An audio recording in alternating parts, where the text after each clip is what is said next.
SuperTalk Mississippi media production. Ready for the next level of real personalized banking? Muna's ITMs are like a teller in your car. That's right, from 9 to 5, Monday to Friday, using one of Muna's ITMs at our main branch in Marion or Collinsville makes it so easy to bank with us. Oh, yeah. Good morning, Mississippi. Everything gonna be all right this morning. Mornings with Richard Cross. Oh, yeah. Here on SuperTalk Mississippi. Woo!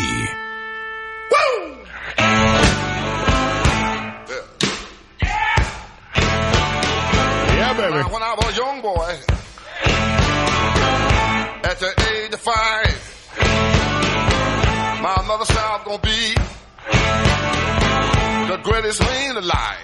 I swear I need to make this my morning ringtone. This is your theme song, like wherever you go, Way past 21. it just plays. This gets it going in the morning. Yeah.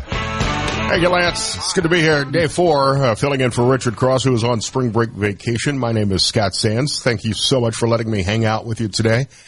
You know what I have noticed, Lance? You know how we always say that your phone is listening to you and Facebook and all of the social media platforms are spying on you and they know what ads to serve you with. And this week, I have noticed since Tuesday, and with increasing frequency over the last couple of days, I am being served with ads for men's face products to reduce eye bags and eye puffiness. Oh, it's watching like you. It knows maybe it's detected a change in my screen time habits, or maybe it heard us talking about it the other morning. I'm not sure, but I'm not making this up.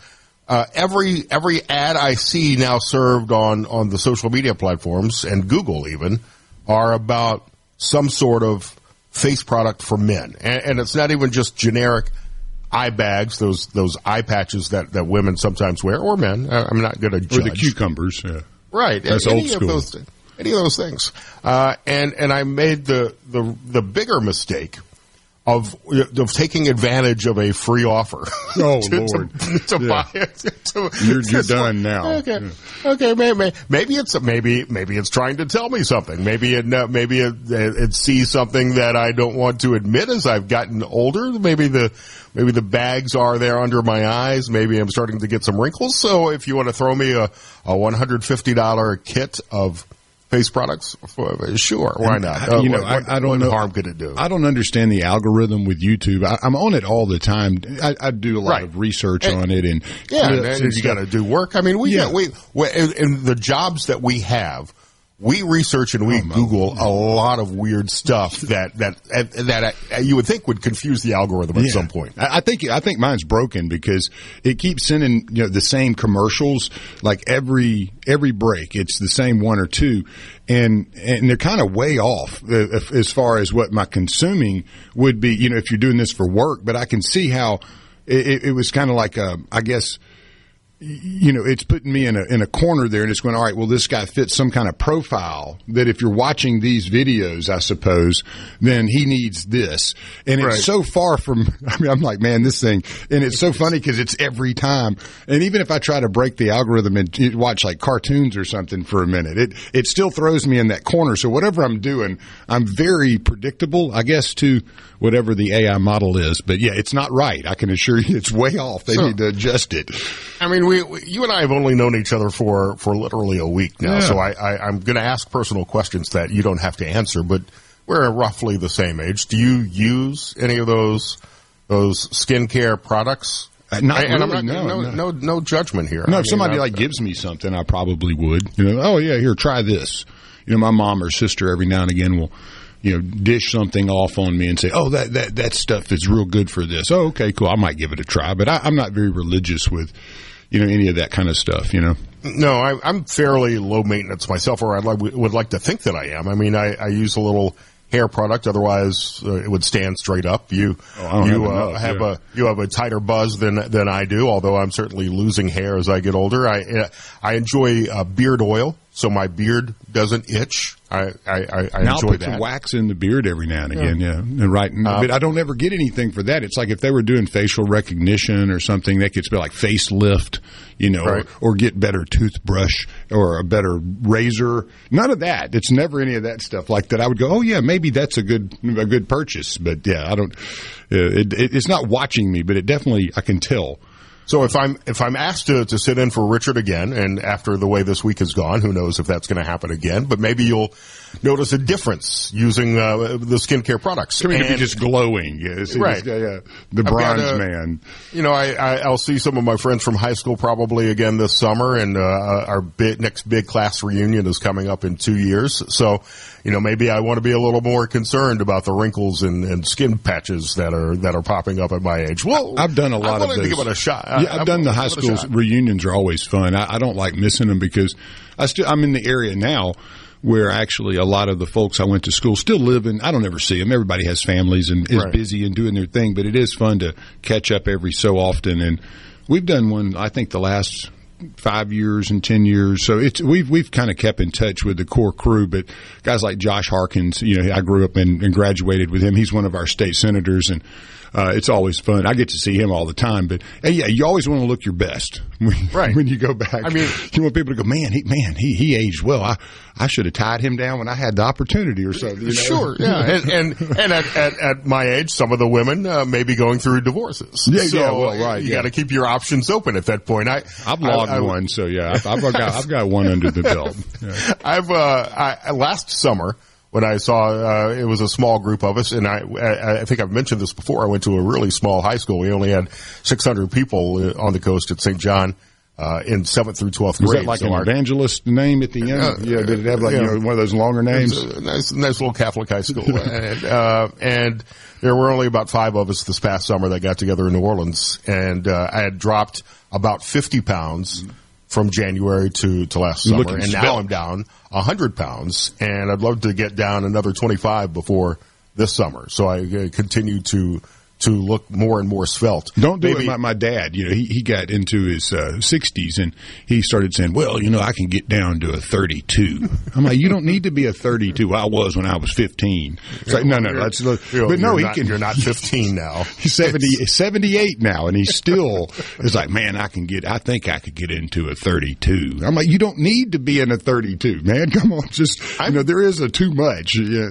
I am just happy that now I am able to order like jeans from Amazon. I don't have to go to the fat kid shop anymore. I don't have to go to DXL. Which just don't order from Temu. No, because you never know what you're going to get from Temu. Well, I've learned, and I ordered hunting stuff once, and for my dad and I had to order like the quadruple extra large. I think they think wherever this comes, we're giants or something. It was a quadruple extra large, and it fit like a glove. And the only way I knew to do that, I went through the reviews, and people were like, "Yeah, go up 3 sizes on whatever." 3 sizes. I'm like, okay, yeah.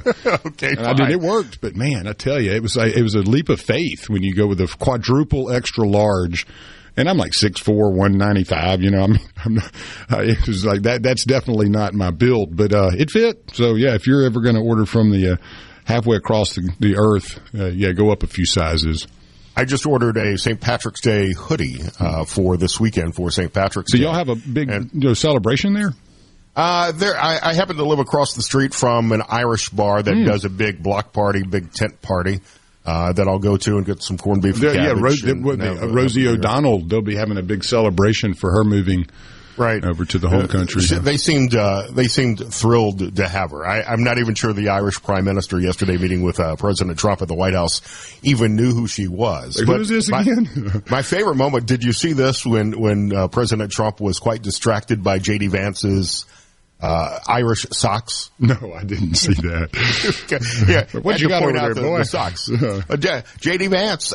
J.D. Vance, when I first met him when he was running for the U.S. Senate in Ohio, was a goofy, chubby kid who has also shed a lot of weight and picked up some style along the way, and now he's wearing these really nice tailored, fancy suits. But he's now donning loud, socks. Wow, he's got to get his which bling. seems to be the style. Yeah, I can barely find a sock that matches the other one. And when I have that, I feel like I've accomplished something very special in my life to be able to put two that don't have a hole in the toe together that match. But I've gotten to where I don't really care. I just put on two socks and they work. And as long as they're not like a dress sock and a thick sock, yeah, I try to find the same style. But I've learned that just by the same color. But I do have a whole set of Looney Tunes socks that have made it for years, and they're the best. I bought them at Walmart in like a pack, and they've lasted longer than any high-dollar sock I've ever owned. And so I think I'm going to go back to the Looney Tunes sock again. There's nothing wrong with good a lot of Looney color Tunes. to them, too, yeah. I miss waking up on Saturday morning watching those cartoons. Oh, they're great, yeah. This morning, State Senator Daniel Sparks will join us after 7 o'clock, as well as Ben Milam from the news department. Plus, we'll talk to David Russell, the global head of market strategy for TradeStation.com. We have been dangerously close to correction territory the past week and a half on the stock market, and it looked like the futures were going to be up today, but they seem to be on the way back down. And I'm so excited about this. I got a bottle of bourbon from Cathead Distillery in Jackson. It came in yesterday. We'll talk to the head distiller there. I love to support local businesses, and I was excited to find a Mississippi distilled bourbon, which, by the way, absolutely fantastic. We'll share the story of that distillery after 8:30 this morning. Plus, we're keeping an eye on the weather, threat of severe weather moving in Friday and Saturday. I'm Scott Sands in for Richard Cross. It's SuperTalk Mississippi. The C Spire text line is open at 601-879-4395.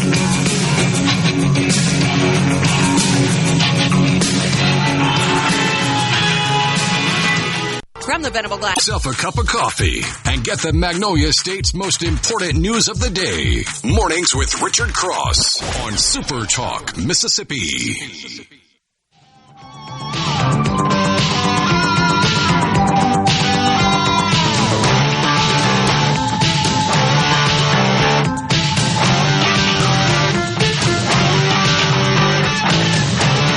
My ears don't deceive me. It's an emotion obsession. Man, you're on it. I've pulled some stuff out of the bag today, buddy. I am a child of the 80s, Lance. Me you got to too. know. I played all of those songs as current, so I'm going to know exactly how long the intro time is, too. I'm Scott Sands in for Richard Cross this week on Super Talk Mississippi. We're keeping an eye on the threat of severe weather, and there may be some storms moving through today, but the real threat comes Friday into Friday night and Saturday morning, and pretty much the entire state under an enhanced severe weather threat, which really is a shame. I mean, obviously there's some danger of severe storms and damaging winds, large hail, some tornadoes are possible, but you're also going to miss the full lunar eclipse most likely. I don't know how cloudy it is at the moment, but we're expecting a lunar eclipse around 1:30 in the morning Mississippi time late tonight. Pretty fuzzy up there. So I was watching last night as the clouds started kind of rolling in. North Mississippi has a chance of rain predominantly before 8 a.m. Mostly looks on the radar around the Memphis area, but it could drip down and dip down into the northern part of the state. I think we're pretty safe in the central part. Doesn't look like a whole lot of rain cloud cover, but it could be where the cloud cover in general is just a little bit fuzzy to see through it. And then, but the weather here, as far as the heat, it can get up to 84 here in the Jackson area and around 74, I believe, in the northern Mississippi corridor. So the coast, I think, has pretty clear sailing as far as the radar goes today. And but they'll be dealing with the same problem with this heat wave as it's coming through. I mean, 84. I mean, we're not used to this. What's going on? We'll keep an eye on the rain, rain. severe weather on all of our Super Talk Mississippi Dixon and I had a long conversation about the weather yesterday, and Dixon, he's the head of sports, and so he has to juggle all the games and when they're going to go on and if and when you have any kind of delays. And Dixon's got a great theory now. He goes, it used to worry me to death and used to worry my wife to death that I would worry to death about it. He goes, I don't even care now. They just tell me when it's on, and that's when we're going to get it done. And I'm the same way because I work with him. I'm like, yes, thank you. There's no worries. We run this thing when it's supposed to be here. And so, when you hit start. We just hit start. Do the sound check, make sure it's running. So with all the weather, though, be careful. It does look like the wind gusts will be pretty high. Still have those dead trees out there. And, again, we've had some problems with that in the last month. So with a couple of untimely deaths on the roadways and around central Mississippi. So don't take that for granted that those dead pines are going to still be standing when you come through again. So just be careful. I am so mad I missed the Mississippi State LSU game yesterday. I had a conflict, wasn't able to watch State beat LSU overwhelmingly, 91-62, and advances to play Missouri tonight at 7 o'clock. But that seemed like it was a good game. I hate that I missed that. It's that time of year, man, where everybody is going to be, a good game for State. If you're an LSU fan, it's that was opposite. Terrible, right. There is no work getting done on a lot of these offices, and if you're able to pull up the streams on your computer at work, you're probably watching basketball instead of paying any attention to what you're supposed to be doing today for the rest of the month of March during these day games. That's understandable, though, because you have a lot going on, and it's converging all at one time with Major League spring training, free agency, right. NFL, basketball, baseball's getting started. So, there's so much that happens at one time, and then it'll smooth out. But Arkansas was victorious as well. Ole Miss ended up playing them today, but Arkansas won 72-68 over the Gamecocks. Very tight ball game. Arkansas kind of just fell apart a little bit in the second half of that game, but did hold on. Vanderbilt dropped one to Texas. Texas was 17-14 coming in. Won that one 79-72 over a 20-12 Vandy team. As you mentioned, LSU got boat raced 91-62 by Mississippi State. State got back on the right track there. They needed a good game, and they were firing it up. Almost got to the hundo in a SEC tournament game. That's pretty impressive. Yeah. Then Oklahoma edges by Georgia. Good ball game, very tight in the second half. Oklahoma just outscored them, really. That was a good game. Both teams really wanting to win that. Georgia's been hot. Oklahoma has played themselves into contention. Oklahoma 81-75. That makes I am so glad I didn't make that parlay bet that I was going you were talking about yesterday. Yeah. I would have missed everything. I was hoping that it worked out for you, but you never know when when somebody's parlaying. I didn't want to mention that, but Arkansas at Ole Miss today at 12 o'clock lunchtime ball game. You can get some tickets for about $15 right now. Texas and Texas A&M, good in-state battle here. That'll be 2:30. Texas A&M is number 14 in the country. That's about $1 more. About $15 there. But a big game here, Mississippi State and Missouri, those tickets are already up to $71 for the 6 o'clock game. Mississippi State 21-11, Missouri 21 what is that, 10? Yeah, I think that's what it says. And Missouri number 21 in the country. So Missouri been playing good ball. State wins that one. That's two big wins in a row. Oklahoma will take on Kentucky at 8:30. That game is also about $71. So that's your SEC tournament schedule. Second round. I'm so excited about this. I'm working from the home office today. I'm going to have I think they're all on ESPN most likely. So I'll have the games on starting just after lunch today with Ole Miss and Arkansas. Yeah, there'll be a bunch of games going on. I mean, if you're really looking to watch as much basketball as you possibly can today, Georgia Tech and Duke, you got Butler and St. John, Indiana and Oregon, Iowa State, BYU.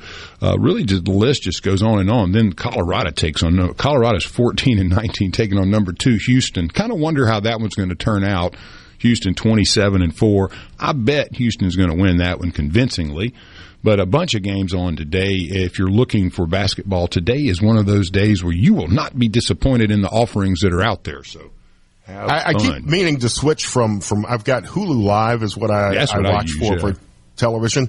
But I don't think, maybe on the ESPN app, there's a way that you can watch multiple games. And every college football season, every March, I always think, I got to switch over to Hulu, what is it? YouTube does the split up, yeah. Yeah, the split screens. So I think maybe you can through, I'm not sure. I've never figured out how to do it on the SEC, on ESPN as far as straightforward, streaming, go into the app. I don't think you can get multiple screens, but maybe somebody in our listener group here that's more tech savvy than me can figure that one out. But I'm with you. That's the one drawback to me to Hulu is you can't get multiple screens. So I'm constantly flipping back and forth. Or either I have a TV on and then my phone where I'm watching another game on the phone. So, yeah, I really do like the split screen idea, especially if you can get 4 of them sandwiched in there. Yeah, it's all you it's can great handle. during college football season. I used to have DirecTV where you could pull up the sports channel and pick your... The good old days, huh? Back when they would bill you about 8 times for the NFL package, and then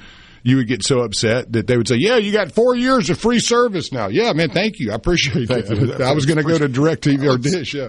It's so aggravating now because I think, like so many people, we cut the cord, as they say, and moved off traditional cable television in some cases to the streaming services. But now I probably subscribe to 7 or 8 streaming services, and I'm paying more than I was for cable for all the same channels. It's crazy, really, where we've gone. It seemed like it was going to be this free for all with all the everything was going to be easy and right there for you to get. Now you have to have a Rubik's Cube to figure out what color app you need to open to watch something. I just get more in a creature of habit mode.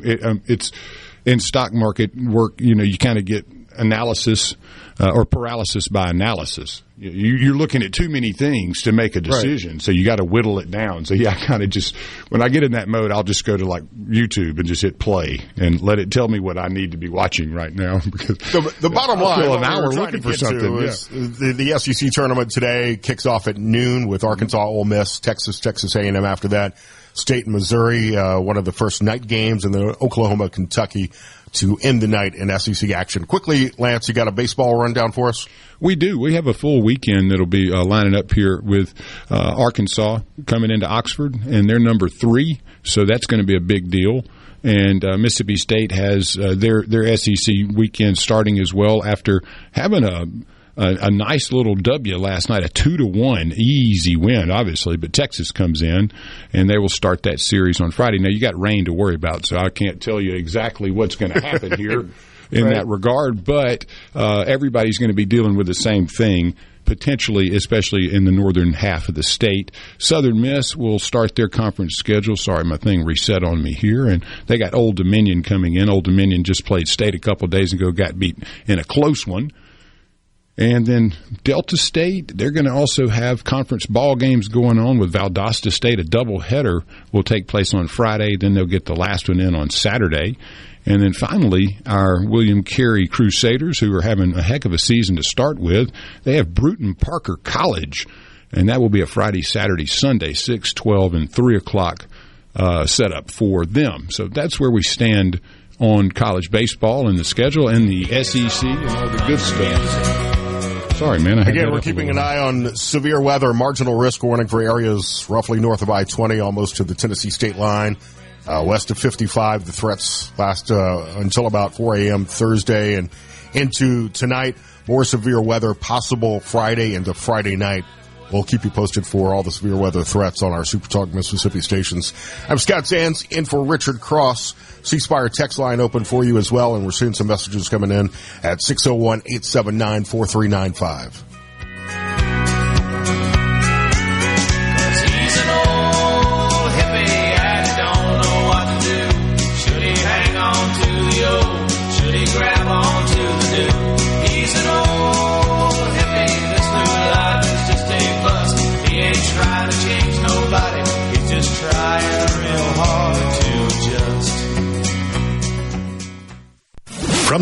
Shaping Mississippi politics each morning.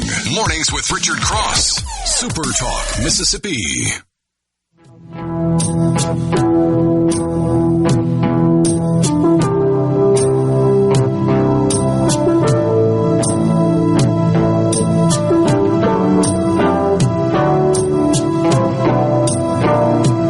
So Lance is now trying to challenge me with song intros. One of my favorites. It's a John Carpenter flick.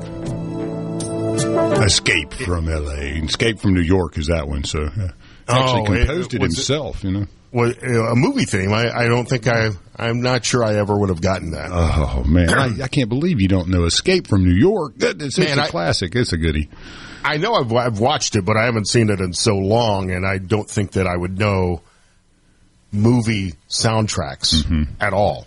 Yeah, it's good. I've watched the video of him and his little crew. They actually composed it too. It's pretty impressive to watch the the writer, producer, director of the movie actually create the soundtrack for the movie too. You don't see that very often, but John Carpenter, multifaceted. He can do it all. I don't know if you're as nerdy as I am, but I went to watch the launch of the SpaceX rocket last night. It was supposed to launch at 7:48. I mean, I didn't go there. I was watching it on television. You tell me how you did that if you got there from Ohio. It got scrubbed at the last minute because of some hydraulic issues. But this has become a pretty political deal to so-called rescue a couple of astronauts that have been stranded on the space station. They're going to try again Friday night. And of course, I love the tie to Mississippi because there are components of the Falcon 9 and the Raptor engine that have been tested out at Stennis. And this was not rocket related. I think it had to do with the arm that holds the rocket in place until it's launched. I don't know. I'm not quite literally not a rocket scientist. So I know they got the word to scrub the mission about 30, 45 minutes before scheduled launch, and they'll try again, I believe, tomorrow night and be able to put the astronauts back on board and bring them home sometime Saturday, sometime this weekend. I've talked to friends of mine who work with NASA, and the intention has been, they got to get these guys home. They were on an 8-day mission, and they've been up there now for months. And everybody that I've talked to from NASA, former astronauts, former people involved with the space program, have said they're having the time of their life. They couldn't be happier to be in space for as long as they have been. They don't necessarily want to be rescued. I mean, I'm sure they want to get home. They certainly didn't plan on a 6-month mission when they were sent up there. But if you train for your entire life to have that opportunity to be in space, you're going to cherish every moment of it. And, they may not be as eager as we think they are to get back home, but we wish them a safe return flight when that SpaceX rocket gets there as part of this private-public partnership with the NASA space program. Well, it's got to be living a dream a little bit, like you said, something they've been training and planning for their whole life, and then you get up there and you're going to be there for, 3 or 4 days, and you're kind of taking all your pictures and looking around. Oh, man, this is amazing. And then they let you know, well, we're not going to be able to pick you up for a while. And they break out the Uno cards and the dice games. And I wonder who's the big winner right now? Who owes who the most money? Or do they trade up in Tang packets and the little toothpaste food? It's like who's got the hoard of cigarettes over here, like in prison? I'm sure they're purely professional, Lance. There would be no wagering aboard the space station. I'm also so nerdy that I get alerts when the Starlink is going overhead, and if it's a clear night, I'll go outside and watch. Because have you seen the Starlinks go overhead? Yeah, that's fascinating. Especially out in the Delta where there's less light pollution. Yeah, it's really easy to see out there. It's something to see, though. A little thing going. Dozens of those satellites all traveling in unison, like a mini traveling constellation. It's fun to watch. That's how nerdy I am. No, that's a great way to spend your time. I mean, get out there and look up and get away from the phone. And I really enjoy looking up at the sky, but usually, the weird stuff I've seen usually isn't in the sky. It's on the ground somewhere, but the little Starlink stuff, you get out there in a clear night and there's not a lot of light and seeing those little blinking things, just like you said, going in unison, it's a little web of them. Yeah, it's impressive that we can do things like that. And you've got a guy that's trying to whittle down the junk and garbage in government that actually had the foresight to do these things. Right. Yeah, it's amazing. And he wants to volunteer. We continue to send junk into space. Yeah, there's plenty of it up so there. Much stuff floating around in orbit today that I think at some point it's going to become dangerous to even be up there. But I'm no rocket scientist, so I'm not going to pretend to be able to understand and analyze that. I mentioned later this morning, in a couple hours, we'll have the global head of market strategy for TradeStation come on and try to tell us what's happening in the market. We're not going to give you investment advice, but next hour at 7:30 our time, we've got some new market data coming in. The initial jobless numbers will be out, plus the PPI, the producer price index, will be out, and we'll see how that affects the market, because I don't think anybody expected the reaction or lack thereof that we saw yesterday with lower inflationary numbers. I'm Scott Sands, in for Richard Cross. Do we know where Richard is on spring break vacation? That's double secret. Yes, cannot be known by. Is it top secret? Yeah, we don't want anybody to track him down. Yeah, nobody can track him down. He is on Cross Force One though, and they're, I'm sure, having a blast. And, he deserves it, man. That dude, he's logged some time. And then, he'll fly over here and do a basketball game, be back on the air in the morning, man, or in the hotel. So, yeah, I'm hoping they're having a wonderful time. And I told him I wasn't going to text him while he was gone for a week. And so I broke that promise. I did text him one thing that was kind of a funny. So I've tried to just let him have a good time. So I have no idea. I didn't even press too much, He did tell me, but I've tried to forget it, so I didn't say something stupid on air. I saw a story in the Magnolia Tribune, and I hope that the coast and the state are benefiting from some of the other regions that are also on spring break, because this reminded me of all the great things that there are to do in Mississippi at spring break, and it's such an easy travel destination. And sometimes when you live in a place, you forget all of the great things that you could do without having to travel too far and go anywhere. And obviously, I think the Gulf Coast area is a given. You've got the casinos, you've got the beach, you've got the Lynn Meadows Discovery Center, you've got the new aquarium down there, concerts at the Mississippi Coast Coliseum. Yeah, the aquarium's always it's jam-packed full of stuff to do.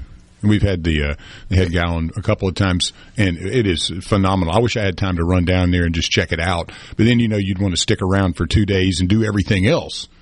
Right. But, yeah, that neck of the woods has so many great things to do as well.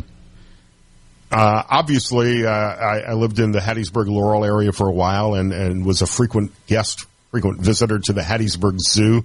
The Pete, I have not been to the Pete for a baseball game. Great spot. But I understand that's a great spot to see a game. I don't remember really ever going, as a kid, maybe 14, 15, down to the Rock to watch football in Pete Taylor Park. And as I got into college, getting to play at Pete Taylor was always fun. I always loved it. And the crowd's great. I mean, you can't really beat the crowds at Ole Miss, Mississippi State, or Southern Miss. It's something remarkable. To me, it's a phenomenon that in a state as small as ours, how much we love baseball. And I mean, obviously football too, but when you have three teams as good year in and year out, and I know Ole Miss and State have had some ups and downs after winning a national championship, back to back. Don't we all have some?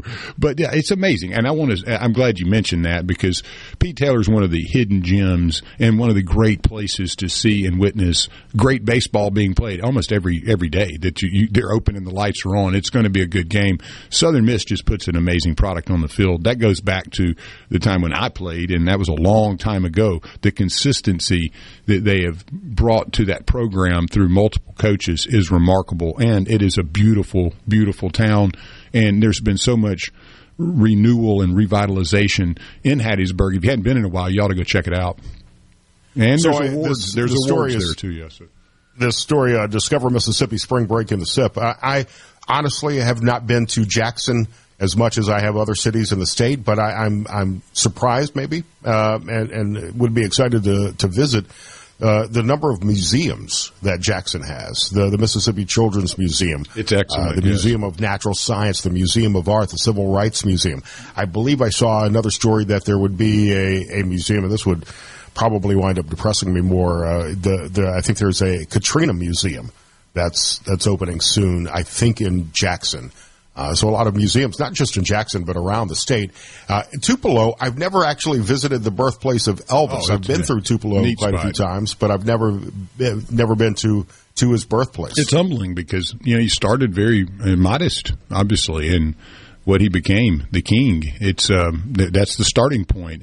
So many stories and people that encountered him and knew him, or girls that wanted to date him, and the legend is still alive, and having that asset is an anchor to the legend and to the world of Elvis Presley. And it ain't a small one. I mean, people all over love it. Come in to Tupelo, and it was something as a kid, getting to see it to just really put it into perspective for me. This is where he started, and it was a wow moment. In the spring, I've been up and down Natchez and the Blues Trail quite a few times, up and down the Mississippi River.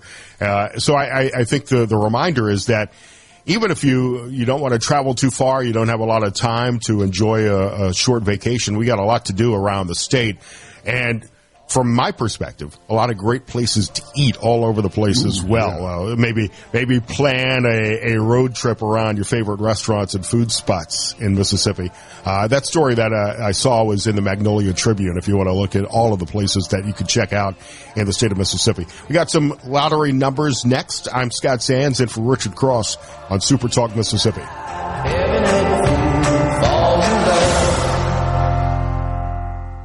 From the Venable Mornings with Richard Cross here on SuperTalk Mississippi.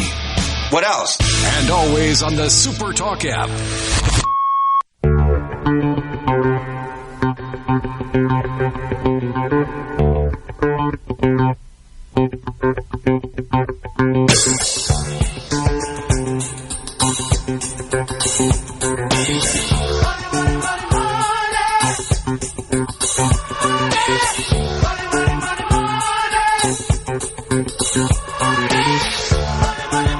You know, I forgot this was also the theme song for The Apprentice, which I saw they're bringing back. Netflix, I believe, is streaming all the seasons of The Apprentice, starring now President Donald Trump. I saw used to that love yesterday, that show. yeah. It was advertised. It was like the top, little advertisement they had was The Apprentice. Those were some interesting shows. You're fired. Lottery numbers brought to you by the Mississippi Lottery here on Mornings with Richard Cross. I'm Scott Sands. No jackpot winner in Lotto America. The next drawing for Saturday's jackpot, $26.18 million. That gets you a payout of $12.29 million. Last night's numbers were 4, 17, 21, 28, 48, Starball 4, and the bonus multiplier 3. No jackpot winner in the Powerball either, driving that jackpot up to $378 million with a cash value of $177.5 million. Last night's numbers were 11, 13, 28, 51, 58. Powerball 1, and the power play multiplier was 2. Double play numbers from last night, 30, 31, 45, 56, 69. Powerball 25. We're getting to these higher jackpot numbers in all of the drawings, which pulls me in. I'm a sucker for a good jackpot. No winner in the Mega Millions either. That drawing is tomorrow night at $277 million with a cash value, $129.5 million. Tuesday night's numbers, if you missed them, were 1, 19, 26, 38, 69, Mega Ball 15, and the multiplier was 3. No jackpot winner in the Mississippi Match 5, $532,000 on the line for tonight's drawing. Last night's numbers were 7, 14, 16, 28, 32. And as always, when I wasn't reading the cash value earlier in the week, and somebody pointed that out on the C-Spire text line, and I thought, yeah, that's an important number because at my age, I'm definitely taking the cash value. I don't need the annual payments. Give it to me all at once. Show me the money now. I can spend it as I want. Does that make me greedy? I need a boat. I need all kind of stuff. So I'm taking the cash. Right. Yeah. Nice new house, new car. Yeah, I need new stuff. So.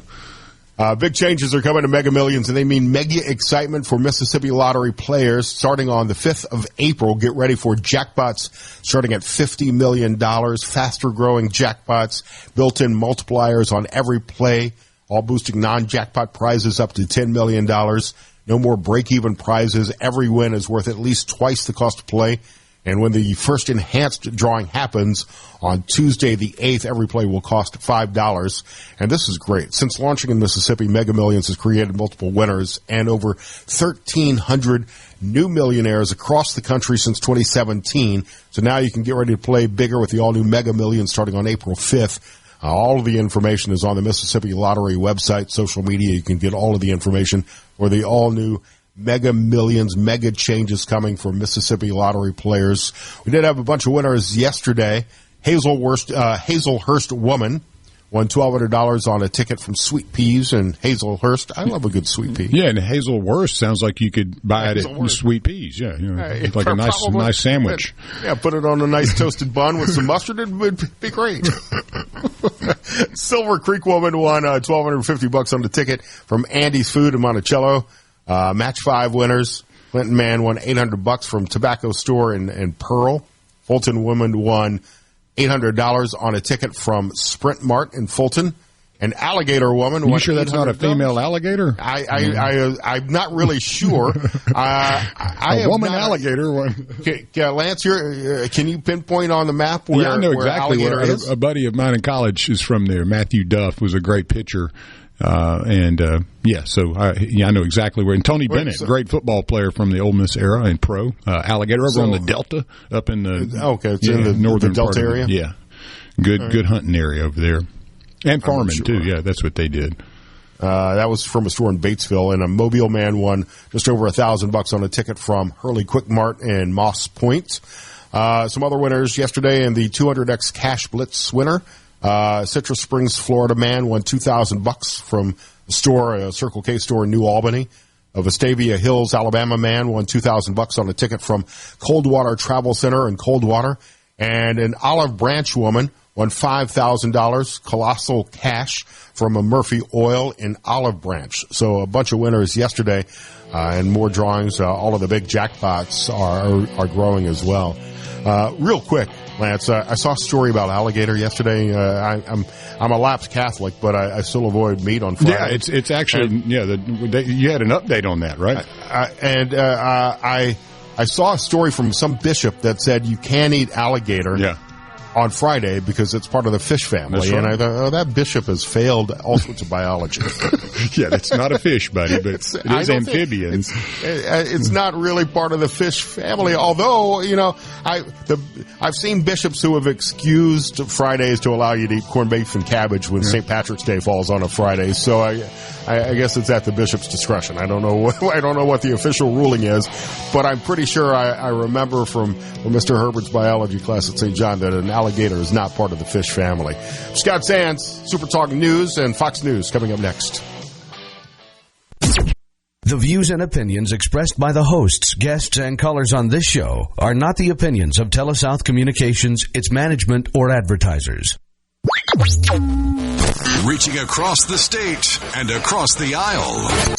Mornings with Richard Cross on SuperTalk Mississippi. Well,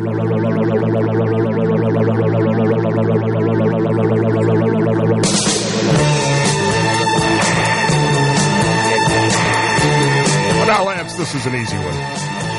I tried to make it easy for you. Gary Newman and Cause. Yeah, of course. The genius.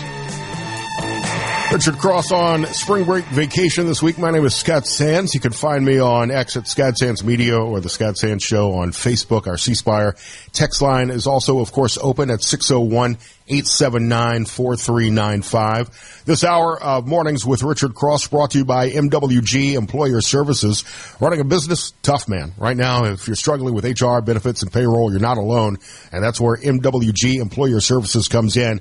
They can provide a full range of employer services and a custom plan that fits you. Call them today at 601-206-7966, or you can go to mwgemployerservices.com.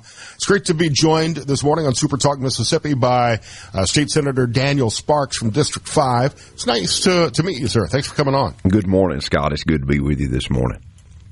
Start by telling me about your district. I seem to remember some great state parks in that area. Yes, sir. I'm right in the northeast corner. I represent Tishomingo, Itawamba, and Prentiss counties, at least pieces in some of all of those counties.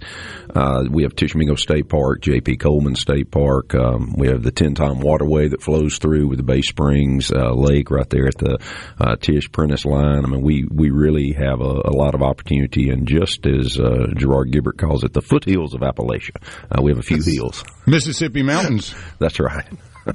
So what food in that area are you most famous for, or what restaurants do you like in that area? Oh, man. Well, I tell you, every restaurant's local. I love that. You've put me in a tough spot because I know the most frequent. You don't want to name anybody favorite. Oh, no, I'm going to name them, and then you're going to think it's self-interested. I eat at Sparks Restaurant on the Reg. It's a family affiliated restaurant, and they do a phenomenal job with food. And I have people that brag on me all the time. If I talk about Belmont or Tishomingo County, they either either say Tishomingo State Park, McAnally, or Sparks' Restaurant. So those are the plugs I guess I'll put out today for Belmont. Is that a steak place? Well, they do a little bit of everything. They'll cook you a steak. They'll cook you a pizza. They have buffet lunches during the day.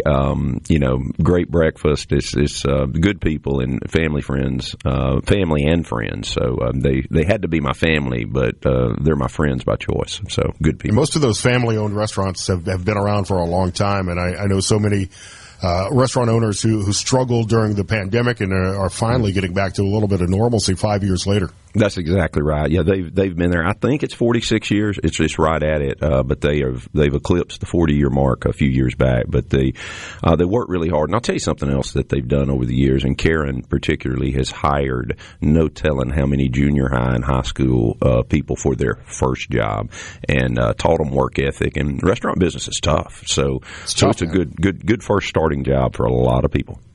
You learn so many skills, and I talk like I know what I'm talking about, but I've never had a real job. I've never worked in a restaurant, but I talk to so many people that learned people skills and customer service skills, and you learn how to do math on the fly and deal with problems that pop up all the time.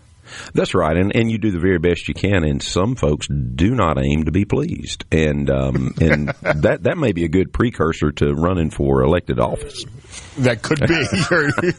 You're absolutely right, and that's a good starting point for us. We're talking to State Senator Daniel Sparks. You and I exchanged a couple of text messages, and I guess you've heard some of the show this week. We've talked about a lot of the hot button issues that are facing the legislature right now: online sports wagering, school choice, DEI, income tax, and one of the things Douglas Carswell and I discussed earlier this week was the fact that nothing seems to be getting done, and it seems like Douglas and several listeners on the text line all pointing the finger at the lieutenant governor for failure to lead the state senate. Well, and I do hear that pretty regular, and I actually, Douglas and I have communicated the last couple of days, in a private manner, because I do think it's important to address issues head on, we don't caucus on the Senate side. We actually broadcast all our committee meetings online. They're archived. They're recorded. So if the lieutenant governor is running the show in completeness, it sure is tough to do it when we don't do the things that a lot of people do to get their homework up before they show up to vote. So there's a lot of strong individual personalities on the Senate side. There are chairmen who do a good job, who may not like a particular issue, and so the lieutenant governor just takes it on the chin, and he generally just takes it and moves on. But I have not felt in the time that I've been in the Mississippi State Senate that I'm not available to have my own opinion, have my own thoughts, and there's many times I've not voted in the direction maybe that he would have preferred. But I think if you look back and see what we've done, we cut taxes, had the largest tax cut in the history of the state of Mississippi under his leadership. We have saved the taxpayers more money by paying off bond debt. We've not had bonding in the last 2 or 3 years under his leadership. We've strengthened many, many parts of state government under his leadership, become conservative, shrunk government. So just because someone's particular issue has not passed and they just need a bad guy, that's not really fair. And I just encourage people to dig into the issues, because there are winners and losers on every bill that's out there. Yesterday, a huge debate on a pharmacy benefit management bill. This is something I've discussed on this show. And our independent pharmacies are suffering, and our industries across the state are scared to death. We're going to interfere with their PBM contracts. And there's winners and losers, and we passed a tough bill yesterday. And by the way, the Senate passed it last year. The Senate signed off on the conference report last year, and this year the Senate, Senator Rita Parks, for I think the 6th year in a row, had a bill. And it died over in the House, but the bill that came from the House is the one that we all heard about, and it has the Senate work in it. It has the Senate language. So if we'd stay away from who gets credit and just have a bill that's good for the state of Mississippi, it'd be better. But there's way too much pride in authorship, because people are going to run around and use a bill or a bill number and go home and tell all the independent pharmacists, we helped you. Look, it's got an HB in front of it. Well, that's just as wrong if we went home and said, we helped you because it's got an SB in front of it. You don't get either one of those unless both sides vote in a majority for it and the governor signs off on it. So, if we'd quit playing quibbling internal politics politics. It'd be better for the state of Mississippi. Well, that's the political gamesmanship you've got to play as an elected official. Just to circle back to the leadership thing, there's something I find fascinating about the divide in our political parties today, and you can address this on a state level. I've considered myself to be a Republican for a long time. I've got certainly libertarian leans. But one of the things that differentiates, at least on a national level, of Republicans and Democrats seems to be that spark of independence that many Republicans have. I mean, we saw it on a national level with Thomas Massey voting against the continuing resolution this week. We've seen it on a number of issues nationally. Democrats, especially on a national level, seem to be all lockstep, speaking from the same hymn book all the time. But it seems like even at a state level, there are these sparks of independence, not to use your name, but the sparks of independence in the Republican Party where you may disagree here and there. I mean, I don't agree 100% with Donald Trump or the Republican people I voted for, but if I'm at 75, 80, 85, 90% of in agreement, then I'm going to support that person. I think you hit the nail on the head. I believe it was President Reagan who talked about, my friend 80% of the time is not my enemy. And we have people that have personal issues. We have people that have issues in their district. You asked about the uniqueness of my district. We have people that represent Jackson County where Ingalls and Chevron are located. There's not a bigger issue probably to them than things that would affect those two employers because it affects so many of their constituents. So I think you're correct. I appreciate, how Congressman Massey rings the alarm bell. Ron Paul, people like that who have been standing out there, kind of screaming into the abyss sometimes because we just keep stacking up debt. I do appreciate that. Now, at some point, we have to pass legislation. At some point, we have to govern. And if you can yell when it's time to yell, but also come together to govern, that's when you're really valuable. But you are correct, and we do see that, and I don't want to be in lockstep. I do like the floor debate that we have. Sometimes, people get fired up. We had some fiery debate this week on issues like intoxicating hemp, kratom. Those are big issues across the state of Mississippi because we have people that swear by them, say this helps me. I'm an adult. I ought to be able to take what I want to take. I ought to be able to buy what I can buy at the convenience store, but they don't know what's in it. And of course, they'll turn around and say, well, pharmaceutical manufacturers are making money, and I'd just rather have my own choice. Those are the dangers that we run into is when we try to say, what is the proper role of government to intervene in the choice of citizenry? And every time you do it, you better take account of what you're doing and make sure you're doing it well. Well, you just opened Pandora's box. I've been wanting to talk about kratom all week and haven't had the opportunity. I want to get your thoughts on that and the income tax update as well. State Senator Daniel Sparks here on Mornings with Richard Cross. I'm Scott Sands. I hope you can stick around for another segment. I'm counting on it. Be proud to. Thank you. Thanks for joining us in the C Spire text line open as well if you've got comments. You'll see that love is a ball again. Love is calling for you. Down at our rendezvous. Down at our rendezvous. Three's company too.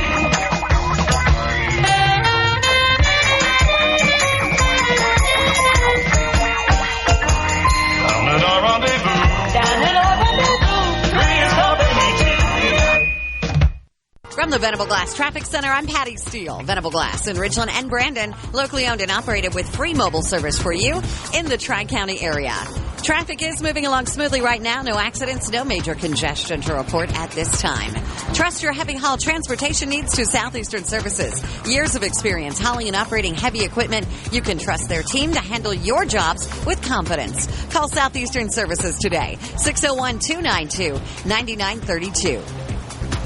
Meow. Hey, this is Bob. I'm here with Chris with Delta Auto on Highway 51 in Canton. What makes you guys different? Bob, we offer the confidence that your car or truck is going to be repaired correctly. We also offer your 3-year, 36,000-mile nationwide warranty, so no matter where you are or where you go, you're covered. We also communicate with you, and you're not left in the dark about your vehicle. And we're the best in the business, and we back it up. Delta Auto on Highway 51 in Canton. Meow. 601-391-6646. That's 601-391-6646. Get that yard cleaned up with help from Bad Boy Products from Woods Equipment, the lawnmower store. Woods Equipment is a Bad Boy diamond dealer and are the largest Bad Boy dealer in Central Mississippi. Check out all the Bad Boys like zero-turn mowers, tractors, UTVs, and more at Woods Equipment's new larger location at 5023 Highway 80 in Pearl. You can get 0% interest and payments as low as $84.68 per month. Check them out at woodsequipmentinc.com, or as Mr. Alvin says, come on down and let's make a deal. If you're feeling anxious about your investments with all the economic volatility and chaos in Washington, tune in to SuperTalk Jackson on Wednesdays from 9 to 10 a.m. and Sundays from 8:30 to 9:30 a.m. for Element Wealth Radio with Jeremy Nelson. Learn more at myelementwealth.com.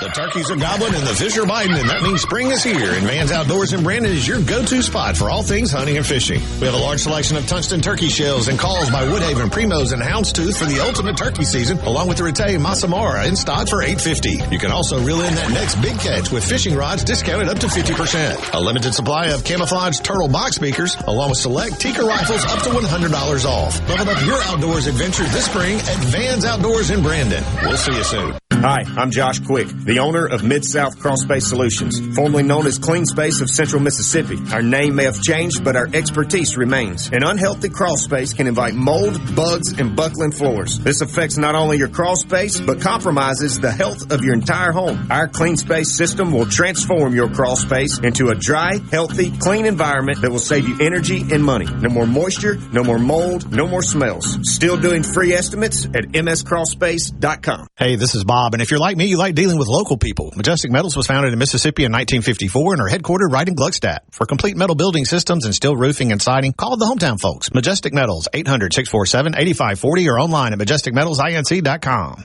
This is Brian Haydad with Sports Talk Mississippi, the Magnolia State's #1 sports show. Get the show wherever you get your podcast. Mornings with Richard Cross. What's up? Let's get the show going. Super Talk Mississippi. All right.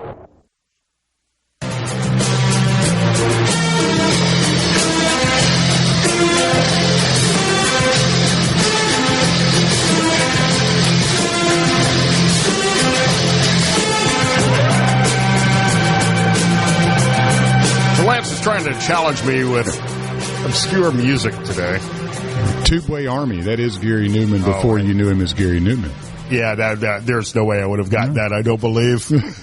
It's Mornings with Richard Cross on Super Talk Mississippi. I'm Scott Sands, and State Senator Daniel Sparks from District 5 is joining us.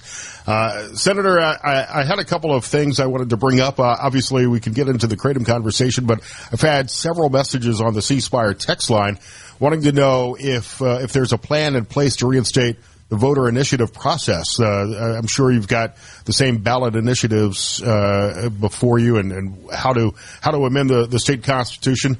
Apparently, it's been 4 years, and the problem hasn't been resolved.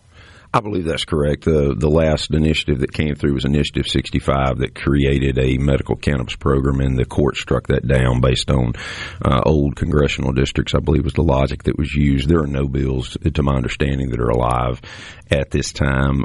There's certainly some debate there. My concern is, we have a representative Republican form of government, not a direct democracy. We don't have a king, and we don't have direct democracy. So we elect, elected officials to go make votes. And, if we just slough off the hard votes onto the people because we don't want to make a hard decision, I think that's a little bit of a cop-out for elected officials.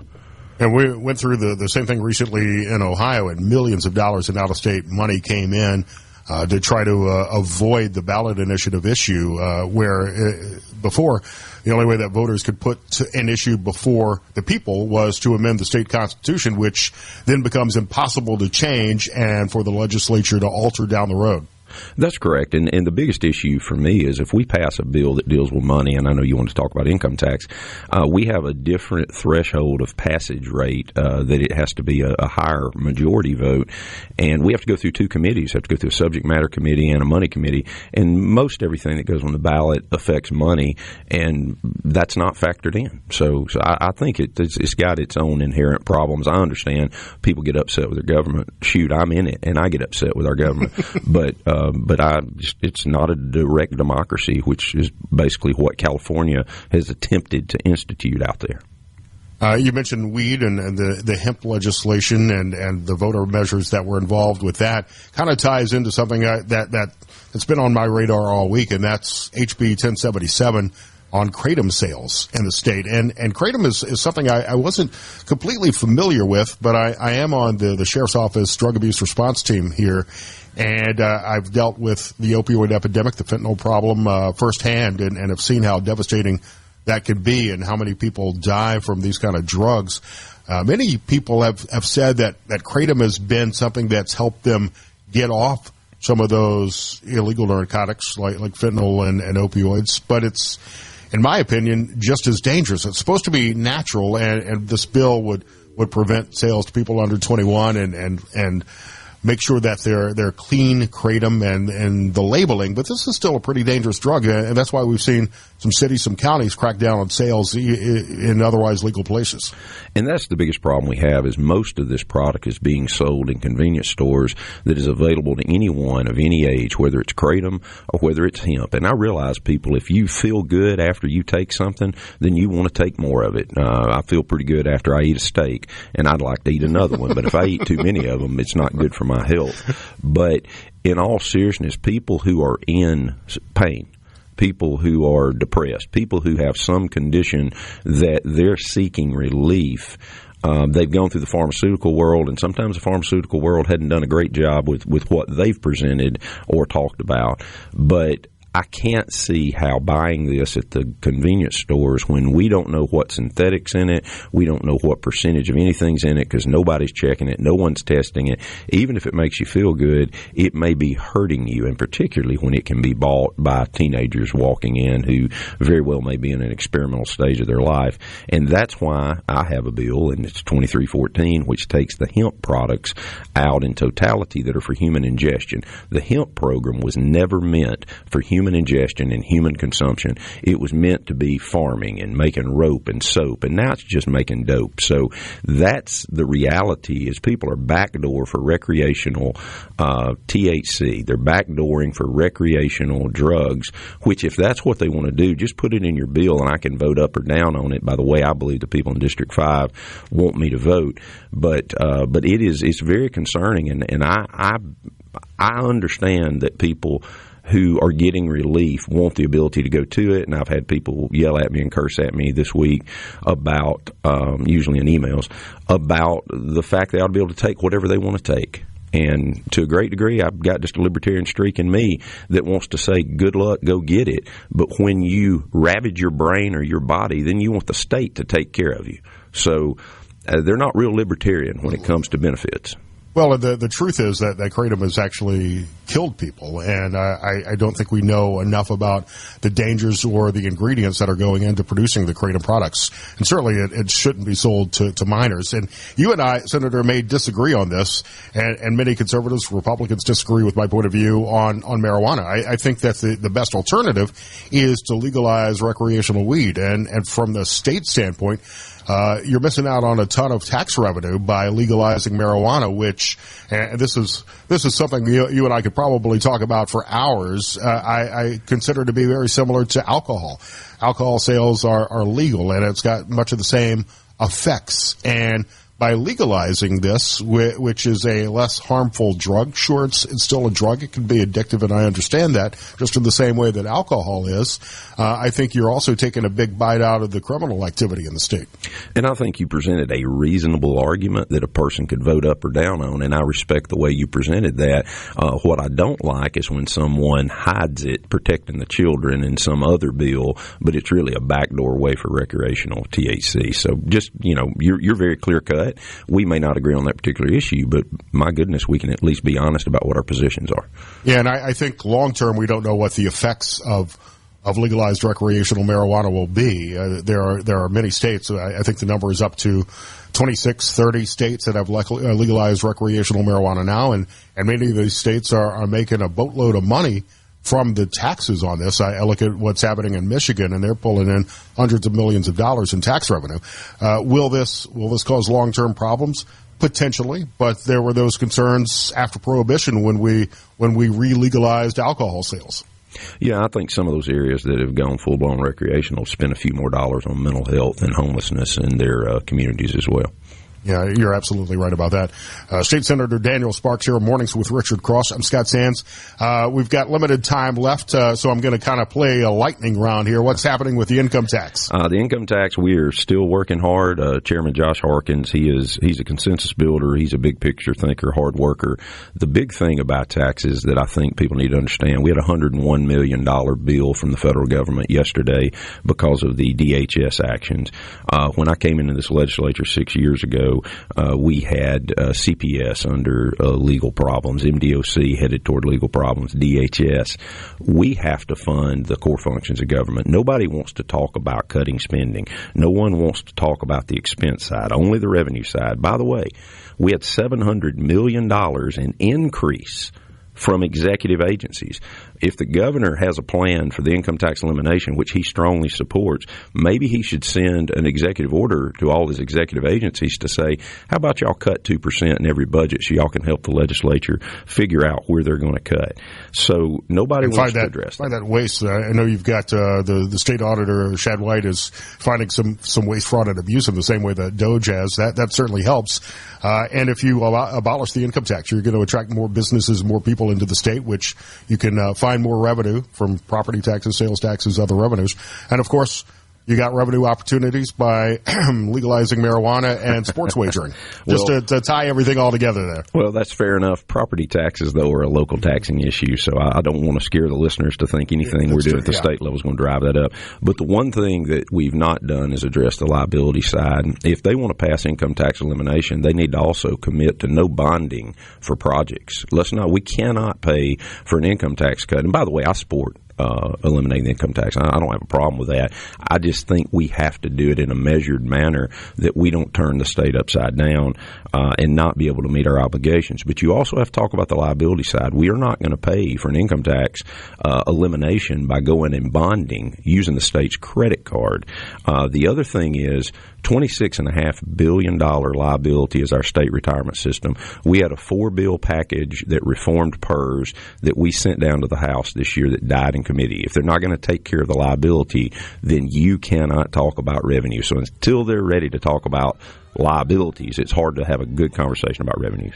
And I hope you now don't think I'm a complete degenerate advocating for legalized weed and legalized online sports wagering. I'm really not, but I think those are a couple of freedoms we should have the opportunity to pursue. You're my new friend. Thank you for having me on today, Scott. It's great to meet you, and I hope we have a chance to talk again soon. State Senator Daniel Sparks here on Mornings with Richard Cross. I'm Scott Sands. C-Spire text line is open. Can't wait to read your comments there. We'll cover some news stories, and next hour, what might be happening on the market. We've got PPI numbers coming out now, so that'll be interesting to watch.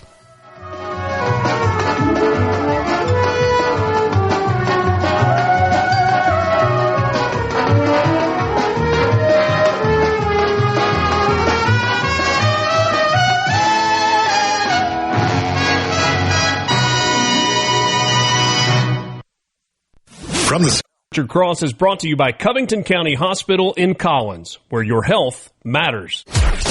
Grab another cup of coffee and start your day right. Mornings with Richard Cross here on Super Talk, Mississippi.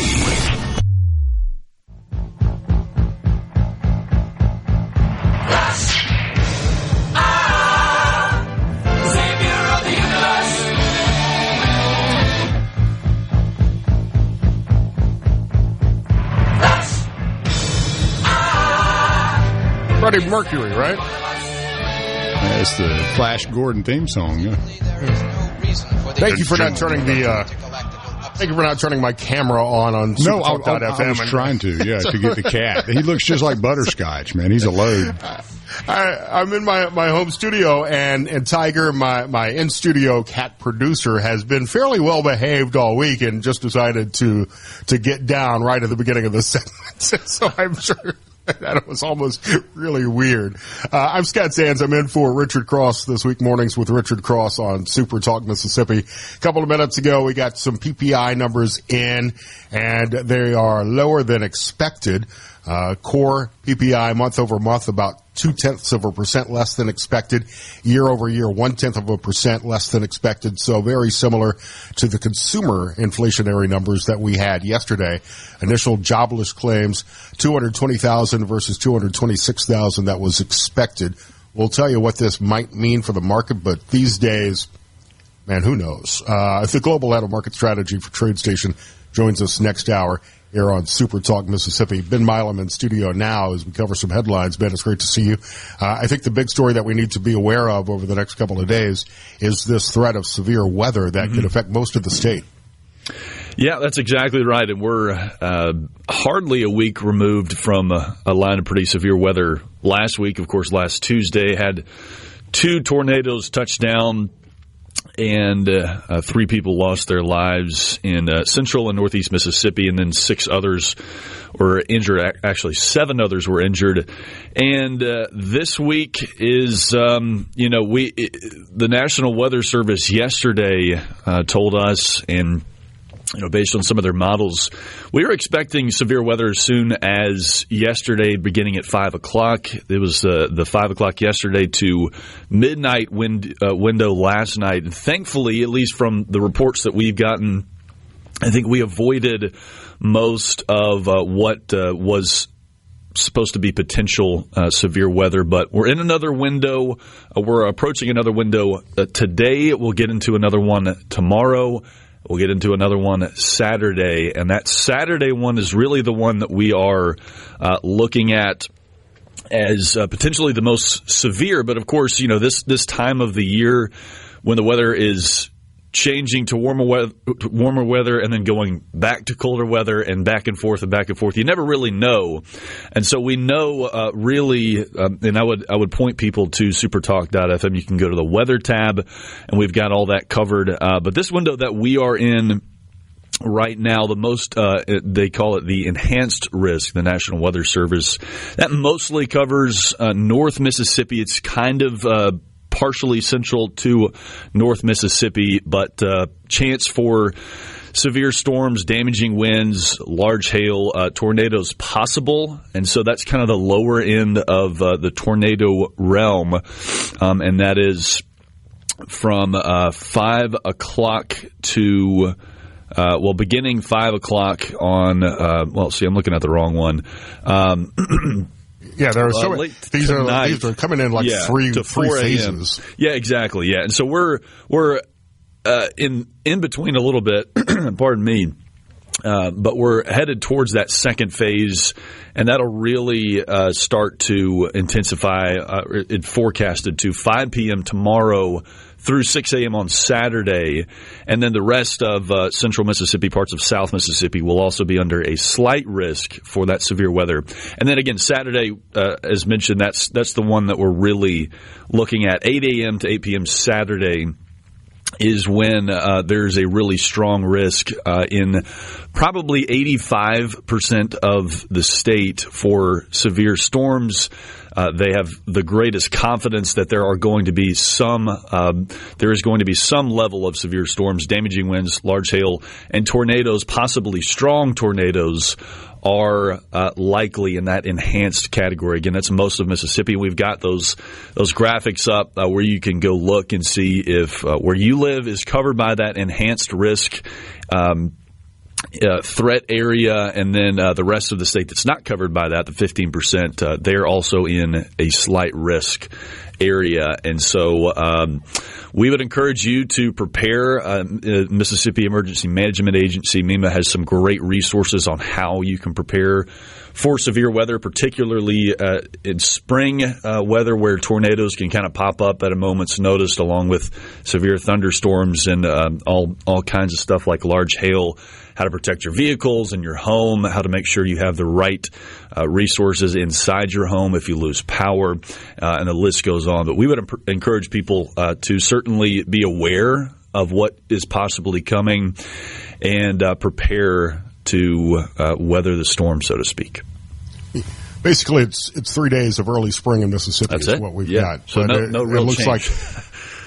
Yeah, it looks like the coast is probably going to get some thunderstorms popping up, but the real threat, especially tomorrow night into Saturday and for Saturday, would be north of like Yazoo City and Philadelphia. Yeah, and that really expected intense pocket. I mean, it's from Gulfport all the way to very northeast Mississippi, and there's really only a 15-20% sliver in northwest/north Mississippi that is lower than the enhanced risk category. So it's really most of the state. If you live in Mississippi, I would check the forecast and make sure you're prepared. Yeah, and just stay tuned. All of the SuperTalk Mississippi stations will have the latest on the severe weather threat over the next few days. Yesterday we had the Ag Commissioner on the show. It was fun to talk with him, and we talked a little bit about bird flu, and there's another flock that's been hit by this. Yeah, that's right, in Noxubee County, and we had been tracking the story, obviously, just like everyone else has been tracking this story, but specifically in Mississippi, and we're kind of doing some background, some skeleton work on a piece about the bird flu, and then you had the commissioner on, and he talked about the bird flu, and then a couple hours later, the Mississippi Board of Animal Health, along with the USDA, came out with the third confirmed case of bird flu in Mississippi in Noxubee County. We had the first case was in Greene County and then Cathead County a couple months later. So the third in a 4-month span, and this was a commercial flock. All three of these have been commercial flocks. The investigators with the USDA have confirmed that none of these poultry products from this flock have made it into the food supply, which is what I think rightfully so a lot of people are concerned about. And again, the risk is minimal to people when it comes to the bird flu, but I think that's still an important thing to mention. And flock as I understand it, I mean, the effect on this is financial hardship for much of the poultry industry 100%. Because the only thing you could do is to slaughter the chickens, you slaughter the hens, whereas the commissioner said depopulate the birds. Yeah, there are nicer ways to say it, but yeah, you're exterminating the entire flock, which is, you're right. I mean, you can't tell them to social distance. Unfortunately, I don't think they get that. They don't make tiny little masks. They don't, but maybe we should work on that. But yeah, not to make light of this, because it is, the poultry industry is the largest agricultural industry in Mississippi. It's about a $24 billion total net domestic product in Mississippi every year. And when you have skyrocketing prices, everyone's kind of worried about the egg prices. And again, rightfully so. $5.90 was the average or the average high in February, $5.90 in U.S. cities. That's up from over 10% from a year ago, and it was even higher than the record high average price of $4.95. That was in January. And we're only going to keep going up as the bird flu continues to proliferate, and unfortunately, it does continue to do so. I thought it was really interesting. One of the things I think a lot of people were wondering of, how is this thing continuing to spread? Of course, these chicken flocks are not intermingling from farm to farm, but it's in these wild birds that are going across the country. And now that the weather is changing, they're going long distances to different places that maybe would not have been exposed to this in a different season, and they're getting into these isolated commercial flocks, and it's really not slowing down as we continue to look at this. And we're hoping, and people with USDA and the experts that be there are hoping when the weather, we get into the spring and the summer months, that the spread of this will really slow down, because the movement of a lot of these wild birds, these migratory birds, will naturally slow down as well. Ben Milam from SuperTalk Mississippi News here on Mornings with Richard Cross. I'm Scott Sands. Ben, just quickly, I know that thousands were left without gas service after an explosion the other day. Is that service restored? Is there a timeline? I think they're still working on it. About 20,000 still without service in North Mississippi, the Tupelo, Lee County area. Unfortunately, they're having to go and shut off everyone's gas manually before they work on the repairs, and so that's going to be a multi-day process. C-Spire text line is open at 601-879-4395, and you can find me on X at Scott Sands Media or at SuperTalk for SuperTalk Mississippi. We're moving on up to the east side, to a deluxe apartment in the sky. Moving on up to the east side. From the Point 3. Into the news and debates driving the day, all on your ride to work. Mornings with Richard Cross, Super Talk, Mississippi.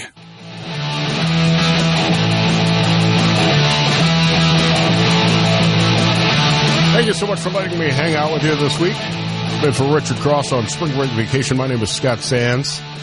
Lance, we have determined this week that you were obviously much more athletic in school than I was. Did you ever run track? Well, as a pitcher in college, you do a lot of running. I wouldn't call it track running. You do a lot of running. You do a lot of running, yeah. They keep the old arm up. But no, I was not a track guy. I enjoyed playing soccer at various ages in life and flag football as a kid. I never found the appeal of running. Just in general to this day, I know a lot of people who are marathon runners who enjoy running around a track or whatever. I missed this story yesterday, but when I woke up this morning, it was all they were showing on some of the national news stories. Have you seen this out of Virginia, this high school league investigating after one runner hit another runner in the head with a baton during a track and field relay race? Have you seen this video? No, I have not. I've not seen so, that. you know, in the relay races, the runners are carrying the stick, are carrying the baton that they pass off to the next person in the relay race. Well, this high school junior was running in the second leg of the 4x200 relay of the Virginia State High School League Championships when Tucker, Kaylin Tucker is her name, passes another runner, and you see her swinging her baton and hits the other runner in the back of the head. And it looks like it may have even struck her in the head twice, causing the runner to fall over. And now the whole controversy is whether or not it was done intentionally, or as the person who was carrying the baton and swung it and hit her said, she was running, and when you're running, you're swinging your arms and the baton's in your hand. She said it just kind of got stuck and hit her, and it wasn't on purpose. But what struck me from that, pardon the pun, is that after it happens, she doesn't stop to help. Now, you can look at the video, and it seems like she may have paused for a second, but then kept going, which maybe you're coached to do that. But I would think if you accidentally concussed another runner, you might want to stop to check her out and see how things were. And that 16-year-old girl that was hit by the baton was diagnosed with a concussion, so it was a pretty severe strike by the baton. Yeah, to get a concussion from a baton, accidental hitting, that's crazy. You know, the world of sports never ceases to amaze you, though. There's always something going on. And as far as track and field, it's not a contact sport, supposedly, right? No, it's not. It's not supposed to be a contact sport. I guess the girl and the parents did call to apologize. Some of the people on the C-Spire text line say it was definitely intentional. Intentional, yeah. Rusty and Mose both say it was on purpose. I'm going to go with what our listeners say. Yeah, I'm going to believe Rusty and Mose this morning. I didn't watch it. But, yeah, it's convenient to say, well, it was an accident. Whoops. Yeah, I want to believe the best in people, and it looks... Well, you just go ahead and do intentional. That. Yeah, you just believe the best. It looks intentional. She does pause to stop, which I think would be a reaction if it was an accident. If it was done on purpose, she would have slowed down and would have kept going. Kind of looked over her shoulder maybe and checked on her a bit. Yeah. So the fact that Bo she also slowed says the down, same thing. Says she swung at her. Yeah, Bo says, I saw the video. It was no accident. She reared back and swung at her. Huh. Well, it seems like so many of these incidents are happening in kids' sports. That's what I was saying. You hear about outrageous parents. Oh, man. It's definitely you don't want to be an umpire or a referee. It's a thankless job, and especially in the park league. In the high school and youth sports. Yeah. So it has gotten so cutthroat. I was talking to a buddy of mine the other day who was taking his son to to Pee Wee football draft. Yeah. Have you heard of such a thing? Yes. One of my friends in the building. When I was a kid, you would sign up for a team and you would play. And apparently the coaches of these Pee Wee flag football teams get together at a gym before the season starts and start to draft players like it's the NFL. Yeah. And as a result, the parents are then getting upset at the coaches who are not picking kids or are picking all the good players. And there were fights that actually apparently broke out at this gym over a Pee Wee football draft. How did we get to this point? Well, we've watched enough air travel. It doesn't surprise me that people seem to get upset at the least bit of things sometimes. And when you mess with your kid too, that's when you've really turned the volume up to a whole other level, is when little Johnny didn't get on the team he wanted to get on. And, all of his friends are on this one and that one. And it's too much, too early sometimes for these young folks. And don't get me wrong, I'm not saying I'm a participation trophy guy or that every kid needs to get equal playing time. If you're not good at a sport, you don't deserve to be on the court or on the field. But I think that when you set up a draft for a Pee Wee football team, you're probably inviting some problems to develop along the way.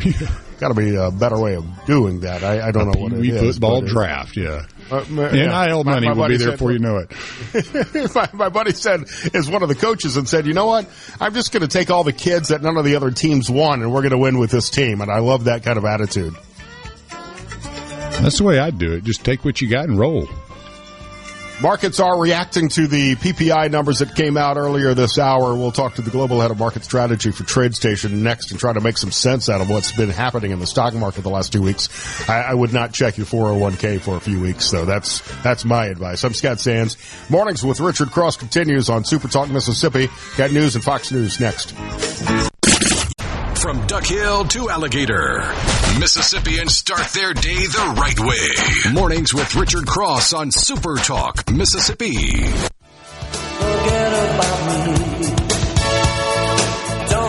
Well, now you're just making them easy, Lance. I got to put some low-hanging fruit out there sometimes.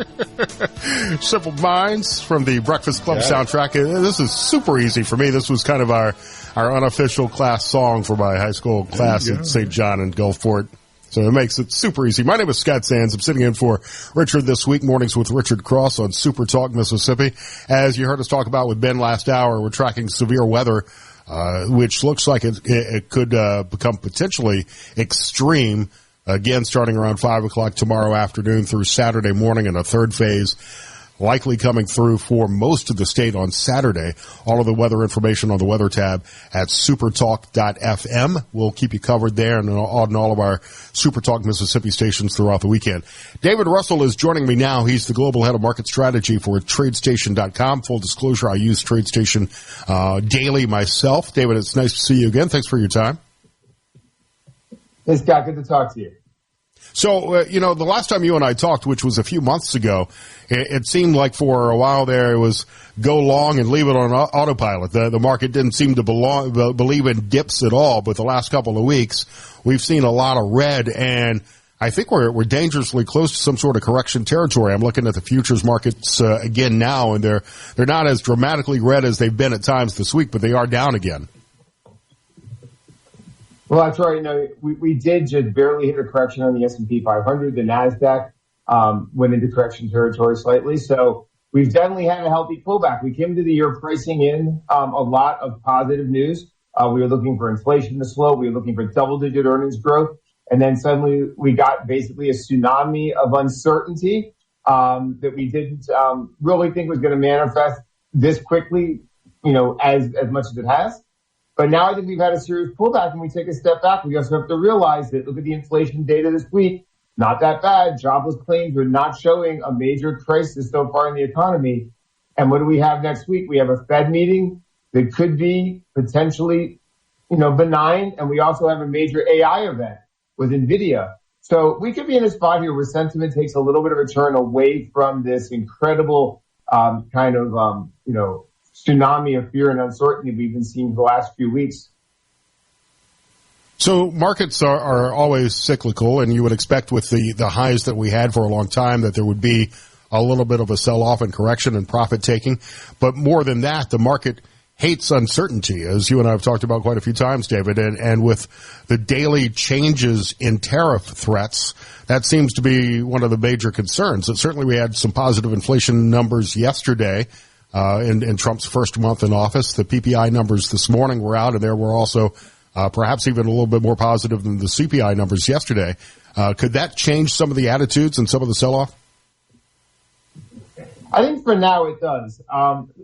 The problem with the thing about tariffs is that as it goes on, over time the uncertainty will trickle through, or people fear that it will trickle through into actual business activity. If people have to wait for weeks and then months to know what's happening, it's hard to plan new business, place new orders, start new projects. And that overall can shave percentage points off of GDP, which over time can result in layoffs. That's really the fear right now that people have, but it hasn't clearly happened yet. And I think we're at a spot where we have now priced in significant risk that has not yet really appeared in the data. So there is a possibility of tariffs slowing down the economy and pushing it into, something closer to a recession. But also we've priced in something like that now. And I think people are at a spot where if it doesn't get significantly worse, for the time being, we could be at a spot where it's not going to remain as dominant of an issue. We have that potential here. I think we just have to realize that we are also in a spot of a news vacuum, kind of. And now we're getting back toward, real substantive news next week with the Fed and the NVIDIA event.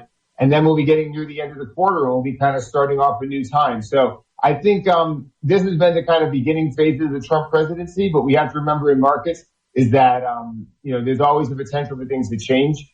And I just think right now we kind of remain focused on that because we've hit a spot of pretty significant negativity that has not yet been confirmed by the data.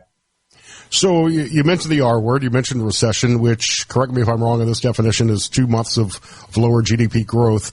I think that many people in the market are baking in the fact that we'll see at least 1 month. The Trump administration is trying to avoid using that word, but they're certainly not writing off the possibility either. That's right. It's 2 quarters, but, essentially when you look at the situation now, the economy was, there were certain signs of the economy slowing, that I was aware of as we went into this. And I think the expectation was that earnings growth would accelerate and, we would see a period of inflation being stable and then hopefully continuing lower. And that was really the operative kind of model the market had. And then that would result in lower interest rates. And when you really look at what's happened so far, that has not. I was just going to say that has not been invalidated yet. So earnings growth estimates have come down here, but we are in a spot right now where you look at the shelter part of inflation, that remains in effect. So at this point in time, the market can tolerate slower economic growth. The real thing we cannot tolerate is if inflation were to spike back up and interest rates were to move higher. So I think right here we are in a spot where there is some, we had to have, it was the potential for a pullback here, and we definitely had that. And now it's a question of, do we remain in this period of paralysis for several months? And if we do, then a more significant slowdown is something that I think people will, could definitely, play out. But at this point, it's something now where it is, the fear has acted out in the market, and now we have to kind of see what comes next. Tell me about the technical aspects of the trading, because so much is done algorithmically now and is automated. If we hit this slide, is the market just making things worse by hitting certain triggers and continuing the sell-off? Yeah, I think that's correct. In some ways, we had a complete disappearance of a bid or people wanting to be buying. Everyone wants to wait for the, for some degree of certainty, some degree of, there's that idea of buy the rumor, sell the news, but when it's a bearish move, we're selling the rumor. But then it creates a risk of actually buying the news. Once we actually know that we've reached a spot where the tariff,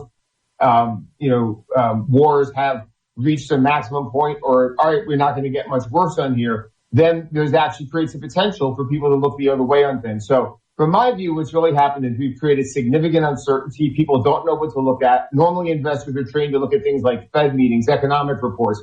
Now we don't know, is it champagne one day? Is it, is it steel and aluminum another day? We don't know. Is it electricity? I mean, most people never would have thought we'd be talking about things like electricity from Canada as impacting the stock market. So it creates a kind of exhaustion, but the market is always there. So it's not like going to get exhausted. It's just that people essentially don't know how to react to this environment. The playbook is out the window, but it doesn't necessarily mean that it's, a truly some kind of structural bear market. So at this point, what we've seen is we've pulled back 10%.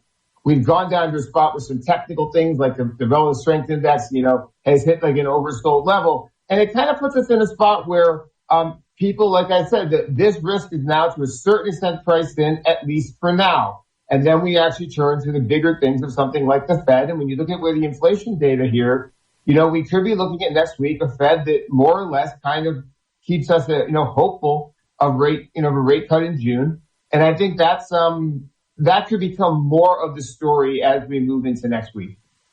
Well, and I remember the first 4 years of the first Trump administration where technical analysis was kind of out the window and the markets would react to the latest tweet or press conference comment. And I think we're back to some of that these days, and we'll continue to follow what happens there. But again, the markets seem to be rebounding a little bit. The futures are close to a break-even point now, and the market is opening in 15 minutes. David Russell is the global head of market strategy for TradeStation.com. Quickly tell everybody what TradeStation's all about. Well, TradeStation was really built for people trading futures, people like us who like to trade actively. And now we have a big focus on stocks and options overall. So the thing about TradeStation is it allows you to customize your workspace to do a lot of really interesting analysis and not just analysis, but setting up certain things to allow you to trade in a way that really can work to your advantage. So it's something for people who love to trade. And I think ultimately it's an opportunity for, anyone at any point in your life, you can jump into trading. And I think TradeStation will be there for people like that. And that's really what we try and do. David, I've only got about 30 seconds here, but with all of the focus on the Trump tariffs, is there a sector we should be watching? Obviously, the goal is to bring manufacturing of every industry back to the United States, but is there one sector you think that might benefit from this long term? Oh, long term, it's I do think if the tariffs remain in effect, it's not necessarily going to be a positive for the economy. If this really does remain something that goes over the longer term, it's hard for me right now to really see anything beyond gold that would necessarily benefit. This would create more of a structural bias for non-U.S. stocks, from what I can tell for the time being. The issue really with tariffs is that it's not really clear what industries are trying to benefit. If you apply them at a level of a country, we import all kinds of stuff from Canada, lumber and steel. Right. These are all different industries. If you want to push an individual industry, that's more the direction I think people would want to see. David Russell, great to see you. I appreciate your time. This is Mornings with Richard Cross. I'm Scott Sands in SuperTalk, Mississippi.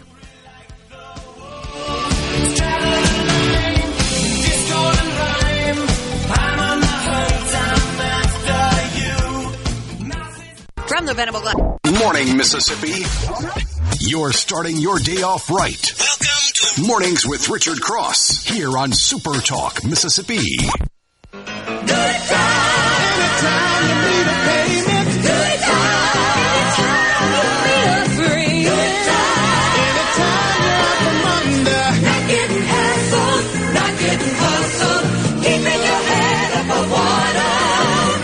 Making a way when you can. Temporary layoffs. Good times. Easy credit rip-offs. Good times. So I've got to think, Lance, that you're playing Good Times as a follow-up to our conversation about the stock market. Yes, sir. It only makes perfect sense. I'm Scott Sands, in for Richard Cross, who's on spring break vacation this week. And I hate to pile on with potential negative news, but even with gas prices being down, I'm seeing some stories this morning that it could be a sign of more economic trouble. And we're fortunate in Mississippi to have some of the lowest gas prices anywhere in the country. But historically, as gas prices begin to creep up during warmer weather, more people are driving. There's this whole switch over, and I don't understand the different types of gasoline that's produced, but there is a switch over in warmer weather to a different gas. But the increases could be a sign of more economic trouble to come. The AAA says that the declining prices that we've got right now are due to falling crude oil prices and uncertainty about the economy. But when the switch over to pricier summer blended gas coming in a couple of weeks, prices likely to increase. Market uncertainty muddying the waters for the time being. If you look at GasBuddy.com, Patrick Dahan from GasBuddy says that uncertainty over the economy, paused tariffs, the stock market, OPEC raising production in April, overall the volatility of the government is certainly driving stock prices lower. That's also pulling down oil prices on a fear that an economic slowdown will likely undermine global oil demand, which, again, I'm not an energy expert by any means, but could be part of the reason why we're not seeing a lot of the oil companies increasing their production. We're not seeing that drill, baby, drill happening yet, which would force gas prices down again. And if gas prices go down, that can affect the entire economy because you have lower transportation costs, and we all benefit from that. And it's the first thing that you see as a consumer. The first thing that hits your wallet is when you go to fill up at the gas tank. So when it's higher, you feel the hurt immediately, and you feel the benefit immediately. And it's always a longer period of time for those gas prices to come down than when they shoot up as they did a few years ago. So that return time is taking a little bit of time. But we're fortunate. Alabama, Mississippi, Louisiana do have some of the lowest gas prices anywhere in the country. The other thing that's driving a lot of uncertainty, and we really haven't talked about it a lot this week, is the continuing resolution, which, frankly, I'm not sure we'll see passed out of the Senate. I'm holding out some hope that Chuck Schumer is going to change his mind a little bit and not force a shutdown. But the House has left for another recess, and if there's any sort of debate or changes out of the Senate, the House is not going to be able to vote on that. So we'll keep an eye on all of those stories this week, and of course continuing to watch what's happening with DOGE and their efforts to flash federal spending. If you go to the website, it claims that the savings engineered so far by Elon Musk's team is at $105 billion. Actual savings are in question. At this point, as I don't know about you, but I'm not really sure who to believe. I want to believe that they're finding all of this waste, but news organizations, and I know that trust in news outlets right now is much lower than it's ever been, are saying that actual savings are less than $10 billion. If you can cut $10 billion, great. I would love to see that number in actuality closer to the $105 billion mark. But every dollar you can cut is good for us as taxpayers. Yeah, for every dollar that you don't waste, it actually may go to something valuable. So, and back to your points on the market, I mean, I learned very tough lessons in trying to time a downturn or those types of things. Very very, very difficult to do because the markets they're so hooked into news. They're so hooked into what is important today, as you stated with Trump. It seemed that technical analysis kind of broke down for a while there, and people were just popping on the news and what he had said and what he'd done. And I think you're getting some of that. Sometimes the market gets ahead of itself. And what I always learned in finance is wherever there's a price gap, if the Dow was, say, trading at 44,000 and all of a sudden it opens at 42,000, at some point it's got to cover that gap. Prices don't just evaporate, so there's gaps.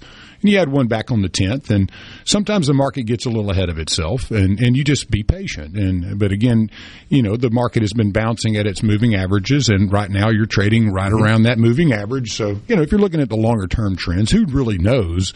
But there will always be gyrations and roller coasters when you have so much news and so many things going on, and also the conflict premium that comes on dang near everything when you have wars popping and right. So there's so many things to account daily for. Headline. Yeah, every day you have that. So sometimes it's just so much information, and traders are obviously have the supercomputers and can see things a little clearer than a lot of us retail guys can. But at the end of the day, it's just a matter of patience and just following the money. And if the money's leaving the country, you got to be worried a bit. If it's pouring into the country over time, that generally seems to work out well for us. But there's always those dips, peaks and valleys that you have to deal with.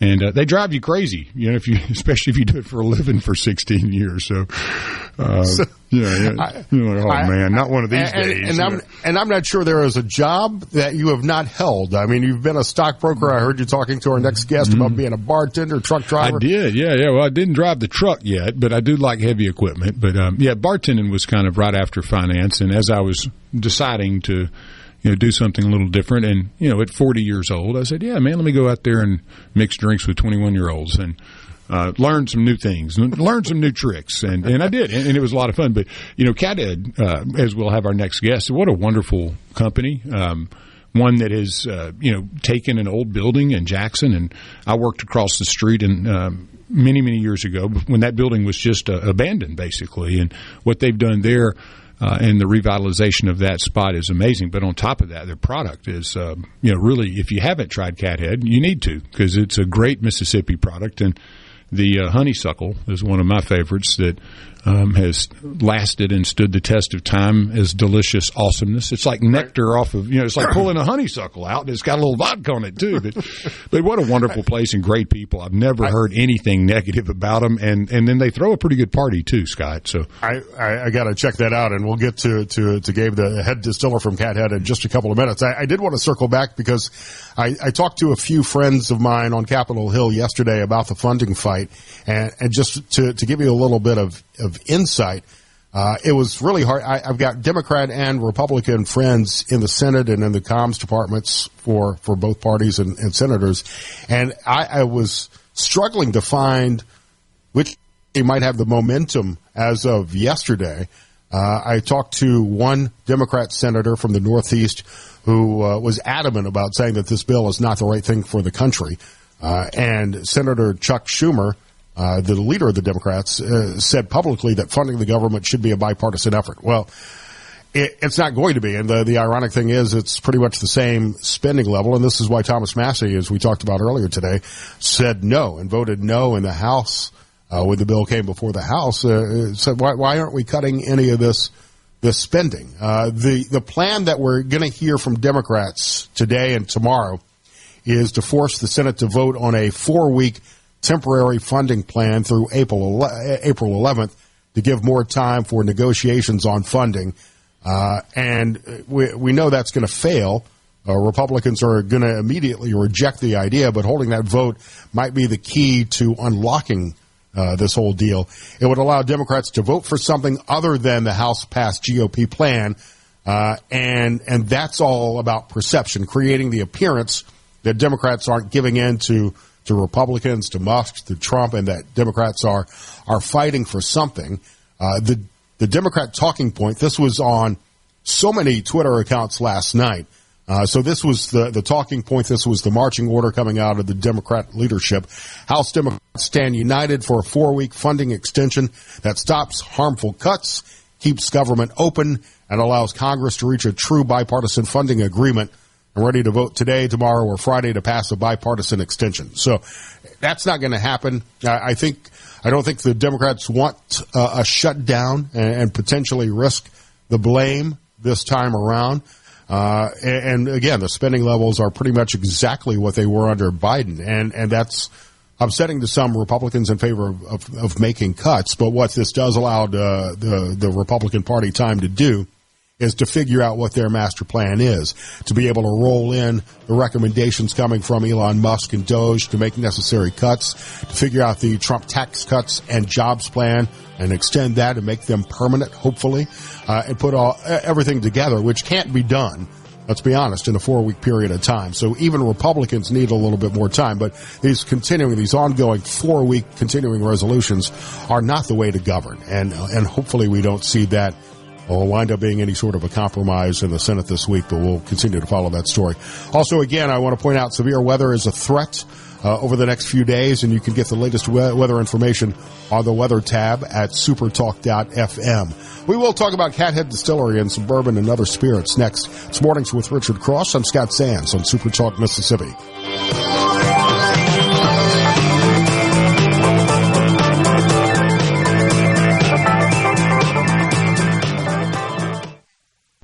From what's being said in the halls of the Capitol, you're in the right place. Mornings with Richard Cross continues on Super Talk, Mississippi.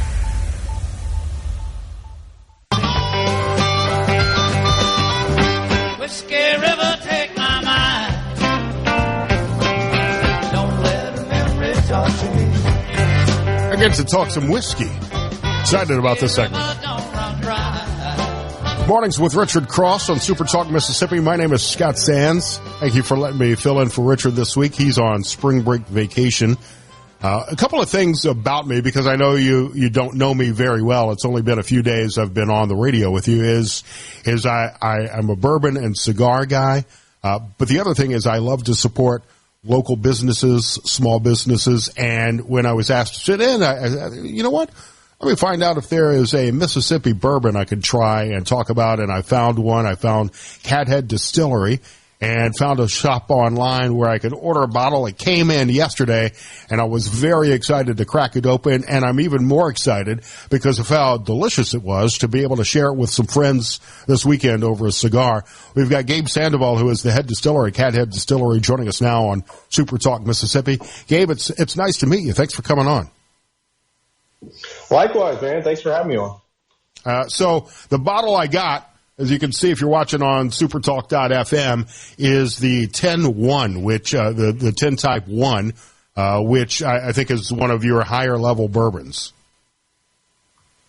Yeah, it's kind of a marquee product for us. You know, it features Captain Luke, the late Captain Luke Myers, and he's actually co-founder of the Music Maker Foundation. So a portion of every bottle that we sell goes to support various philanthropies in the different states that we're in. And, Mississippi, that's our foundation, the philanthropic organization that we support. I love that. And I mean, Cathead itself is such a natural tie-in to the blues heritage of the state of Mississippi. I've become good friends over the years with Johnny Rawls, a legendary blues guy in Mississippi. So it's great to see those kind of tie-ins to some of my passions. Yeah. And even the photographer, Tim Duffy, he's the other co-founder of the organization. So it's pretty cool. Neat product. Awesome packaging. Really stands out on the shelf. People love it. So is Cathead the only distiller of bourbon in the state?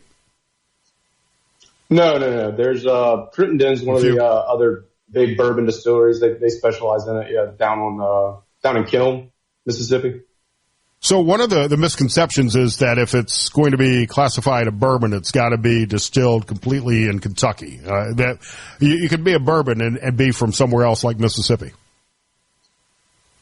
Yeah, I mean, bourbon's really just an American whiskey. The TTP's got a pretty broad list of rules. It's got to be distilled under 160 proof. It's got to be in a new oak container. It's got to be barreled at under 125, and the mash bill has to be mostly corn. And that's really all it takes to get that classification. If you want to do straight or bottled and bond, there's some age stipulations on that. But beyond that, bourbon can be made anywhere with those qualifications. So you get a ton of people through the distillery. They want to tell you on the tour that, actually bourbon can only be made in Kentucky, and you have to try and let them down easy, Right. And I love the mix that I got on this Old Soul bottle that I got online. I think it's, if I remember right, like 70-75% corn, about 23% rye, and some the malted barley is the rest of the mix, and it's absolutely fantastic. I think it's a 7-year age. Yeah, so that's our kind of flagship mash bill. That's most of the bourbon that you're going to find under the Old Soul label out in the market right now is that 75-21-4 mash bill, and it's got a ton of great rye spice. That 21% is a nice spot for it. Ton of good sweetness from the corn, and then we think our environment down here in the South is giving it a unique expression, and when we look at the market in general and where it's headed, obviously Kentucky's kind of everybody associates bourbon with Kentucky, and I think we want long term for there to just be regional expressions of what bourbon actually is, kind of like what you see with the single malt Scotch industry, where there's different regions and each region has a unique set of flavors that go along with it. So we're hoping Gabe, to kind of be. I'm glad you brought that. I'm glad you brought that up about the regional aspects of bourbon and American whiskey. Is if you're watching on SuperTalk.fm, you see the shelf of bourbons behind me. The bourbon industry really exploded over the last decade or so, and so many brands are so hard to find that I think that's given an opportunity for people like Cathead Distillery to find new audiences. What you may have been popular as a Jackson area distillery and place to go hang out. Now, people, I got to tell you, this will not be the last bottle of Old Soul that I get. Yeah, and we've got, to your point, the market has blown up over the last decade or two. And when Cathead first opened its doors, we started with the vodka. We've got a series of flavored vodkas, gin, liqueurs, and the plan was always to get into whiskey, and obviously there's the time scale of bourbon's difficult. Right. You got to have it age. For us, it's really rewarding to actually get into what our original goal was, is to start putting our distillate out and put whiskey out into the market. Some people are saying that the bubble's bursting right now, and there's definitely been a decline. Some of that's macroeconomic related. But with the burst of any bubble, I think the floor is now higher than it was 10 years ago. And we're excited to keep rolling new things out there. We've got some exciting projects coming out. We just put a 16% wheat out last year of our estate collection. It's a really fine product. We love how the wheat's doing in our environment. And, we've got, looking at rolling out a 100% wheat recipe this year. So hopefully that'll be coming out in the next couple of months. We work with some local influencers. We got a big, I know you're up in Ohio, but, we got a big event coming up here on April 4th. Bruzel, he's a big social media influencer. So we're excited to get him back down here and, show the enthusiasts, what we can do as a distillery. So. What I love about places and companies like Cathead Distillery, I really think that, and I've seen this in so many other cities, is that breweries, the local microbrews and distilleries are really leading some of these downtown and urban restoration projects, because you need a lot of space, first of all, but you're able to go in and renovate a lot of historic buildings to set up your operation, and then open the tasting room and hold big events like your music, your concerts that are bringing new people into an area that had otherwise been abandoned by the city. Yeah, absolutely. We're in the heart of downtown, right behind the convention center in Jackson, Mississippi. And, a lot of people are shocked that we're here. We're still open after nearly 10 years down here. And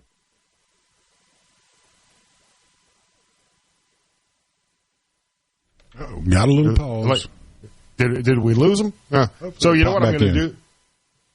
So during this, while Gabe is reconnecting, what I'm going to do, Lance, and I don't know if I'll get in trouble from the boss, from Will, but I'm going to actually open my bottle and pour a little sip.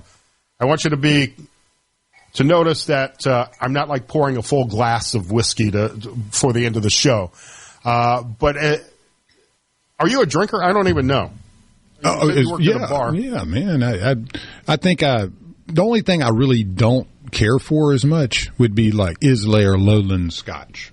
That gets me a bit.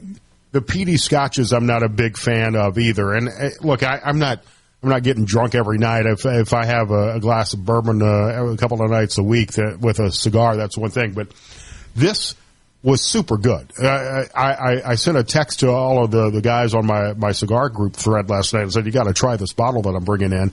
It's got to me, and I don't have a refined palate as so many, like a sommelier on wine, but it's got a lot of notes of cherry and caramel up front.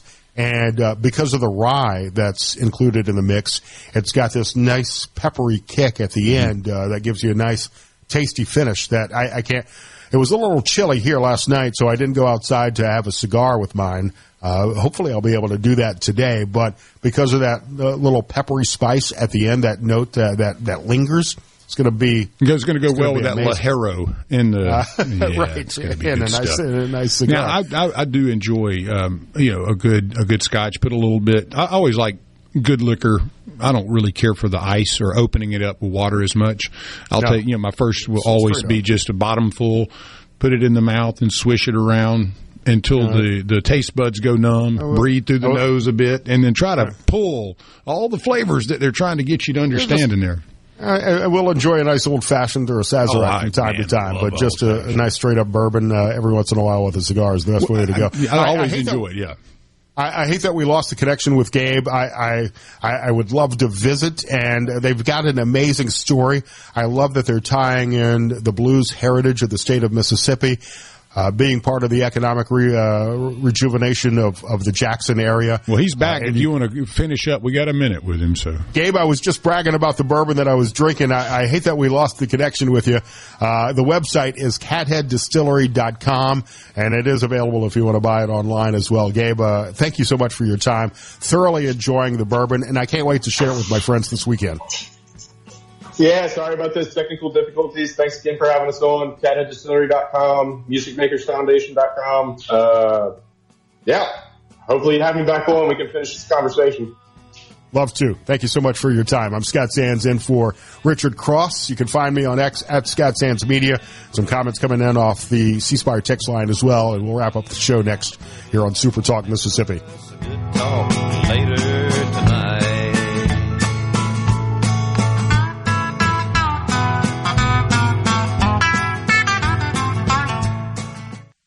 The inside track on Mississippi politics. Yeah! Mornings with Richard Cross on Super Talk Mississippi. Kinda hangs in the air. Rednecks, white socks, and blue ribbon beer. A cowboy's. You should have done drinking songs all morning. I was bringing them into the last hour. Mornings with Richard Cross. I'm Scott Sands. I know I have said this every day this week, but I really appreciate the opportunity to hang out and talk with you guys every morning. And Lance, it's been great. Producer Alex and Will, everybody at the Super Talk team, I appreciate all of your help sitting in for Richard Cross this week. Some comments coming in off the C Spire text line at 601-879-4395. One comment about Crittenden Distillery in the Kill area, which I would love to try. I mean, I'm open to trying. I did see that pop up when I was looking up and Googling distillers in Mississippi. There was a third too. I think it was Rich Distillery, which actually said it was no longer in business. And I saw Crittenden, but I couldn't find a website, and I went on some online whiskey brokers sites to see if it popped up anywhere, and I couldn't find it. I would certainly love to try that, but the Cathead bourbon and some of their other spirits were available online. So I'm so thrilled that I bought a bottle and decided to try it, and can't wait to share it with friends because it is super tasty. I mean, I've had a lot of nice bourbon.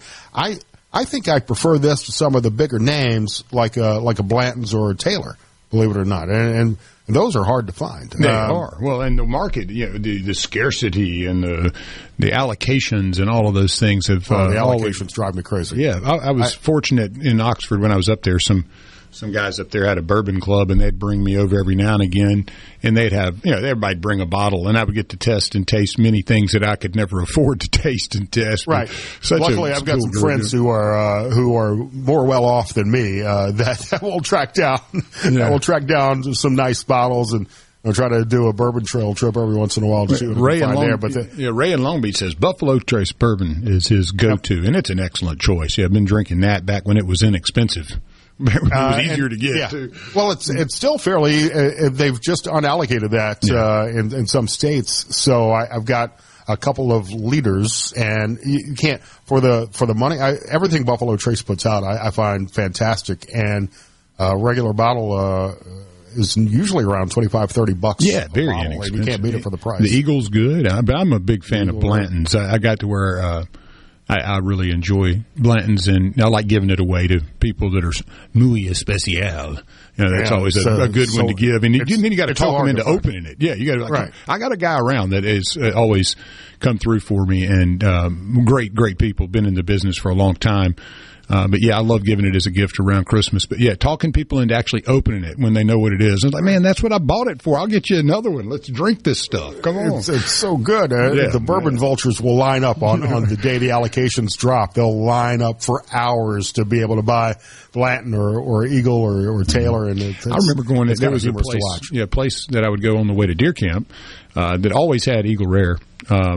Just always sitting right there for years and years. It was kind of a hidden gem. You'd go in and grab it and kind of feel like you had stolen something, because it was like, everybody, where did you get that? I'm not telling you where I got it. That's how it works. Secret honey hole. Exactly. It's like telling somebody where you fish. You don't. That's a rule you don't break. Yeah, we got somebody that was already on the way to fish this morning. Tim from Tupelo, I believe. He said he's going over to the Lake Gunnersville for 4 days of bass fishing. Come on, Tim. That's what invitations are for. I did not get mine. We are keeping an eye on the threat of severe weather for pretty much the entire state. A couple of more lines of these storms are coming through. The next big one to watch for starts around 5 o'clock tomorrow and runs through Saturday morning, and then another line of potentially severe weather, which really looks like it's affecting all of Mississippi, coming through on Saturday. The weather tab at supertalk.fm has all of that information. And, of course, we'll keep you posted as well on SuperTalk Mississippi and all of our stations. Big basketball action today. I'm very excited to be working from home. I'll get to watch the Ole Miss-Arkansas game this afternoon at lunchtime. You and Tiger will watch it. Tiger and I I'll get a blanket out, a nice blankie. We'll sit on the couch and watch the game and have lunch. Texas A&M, Texas, an in-state rivalry match is Game 6, mid-afternoon.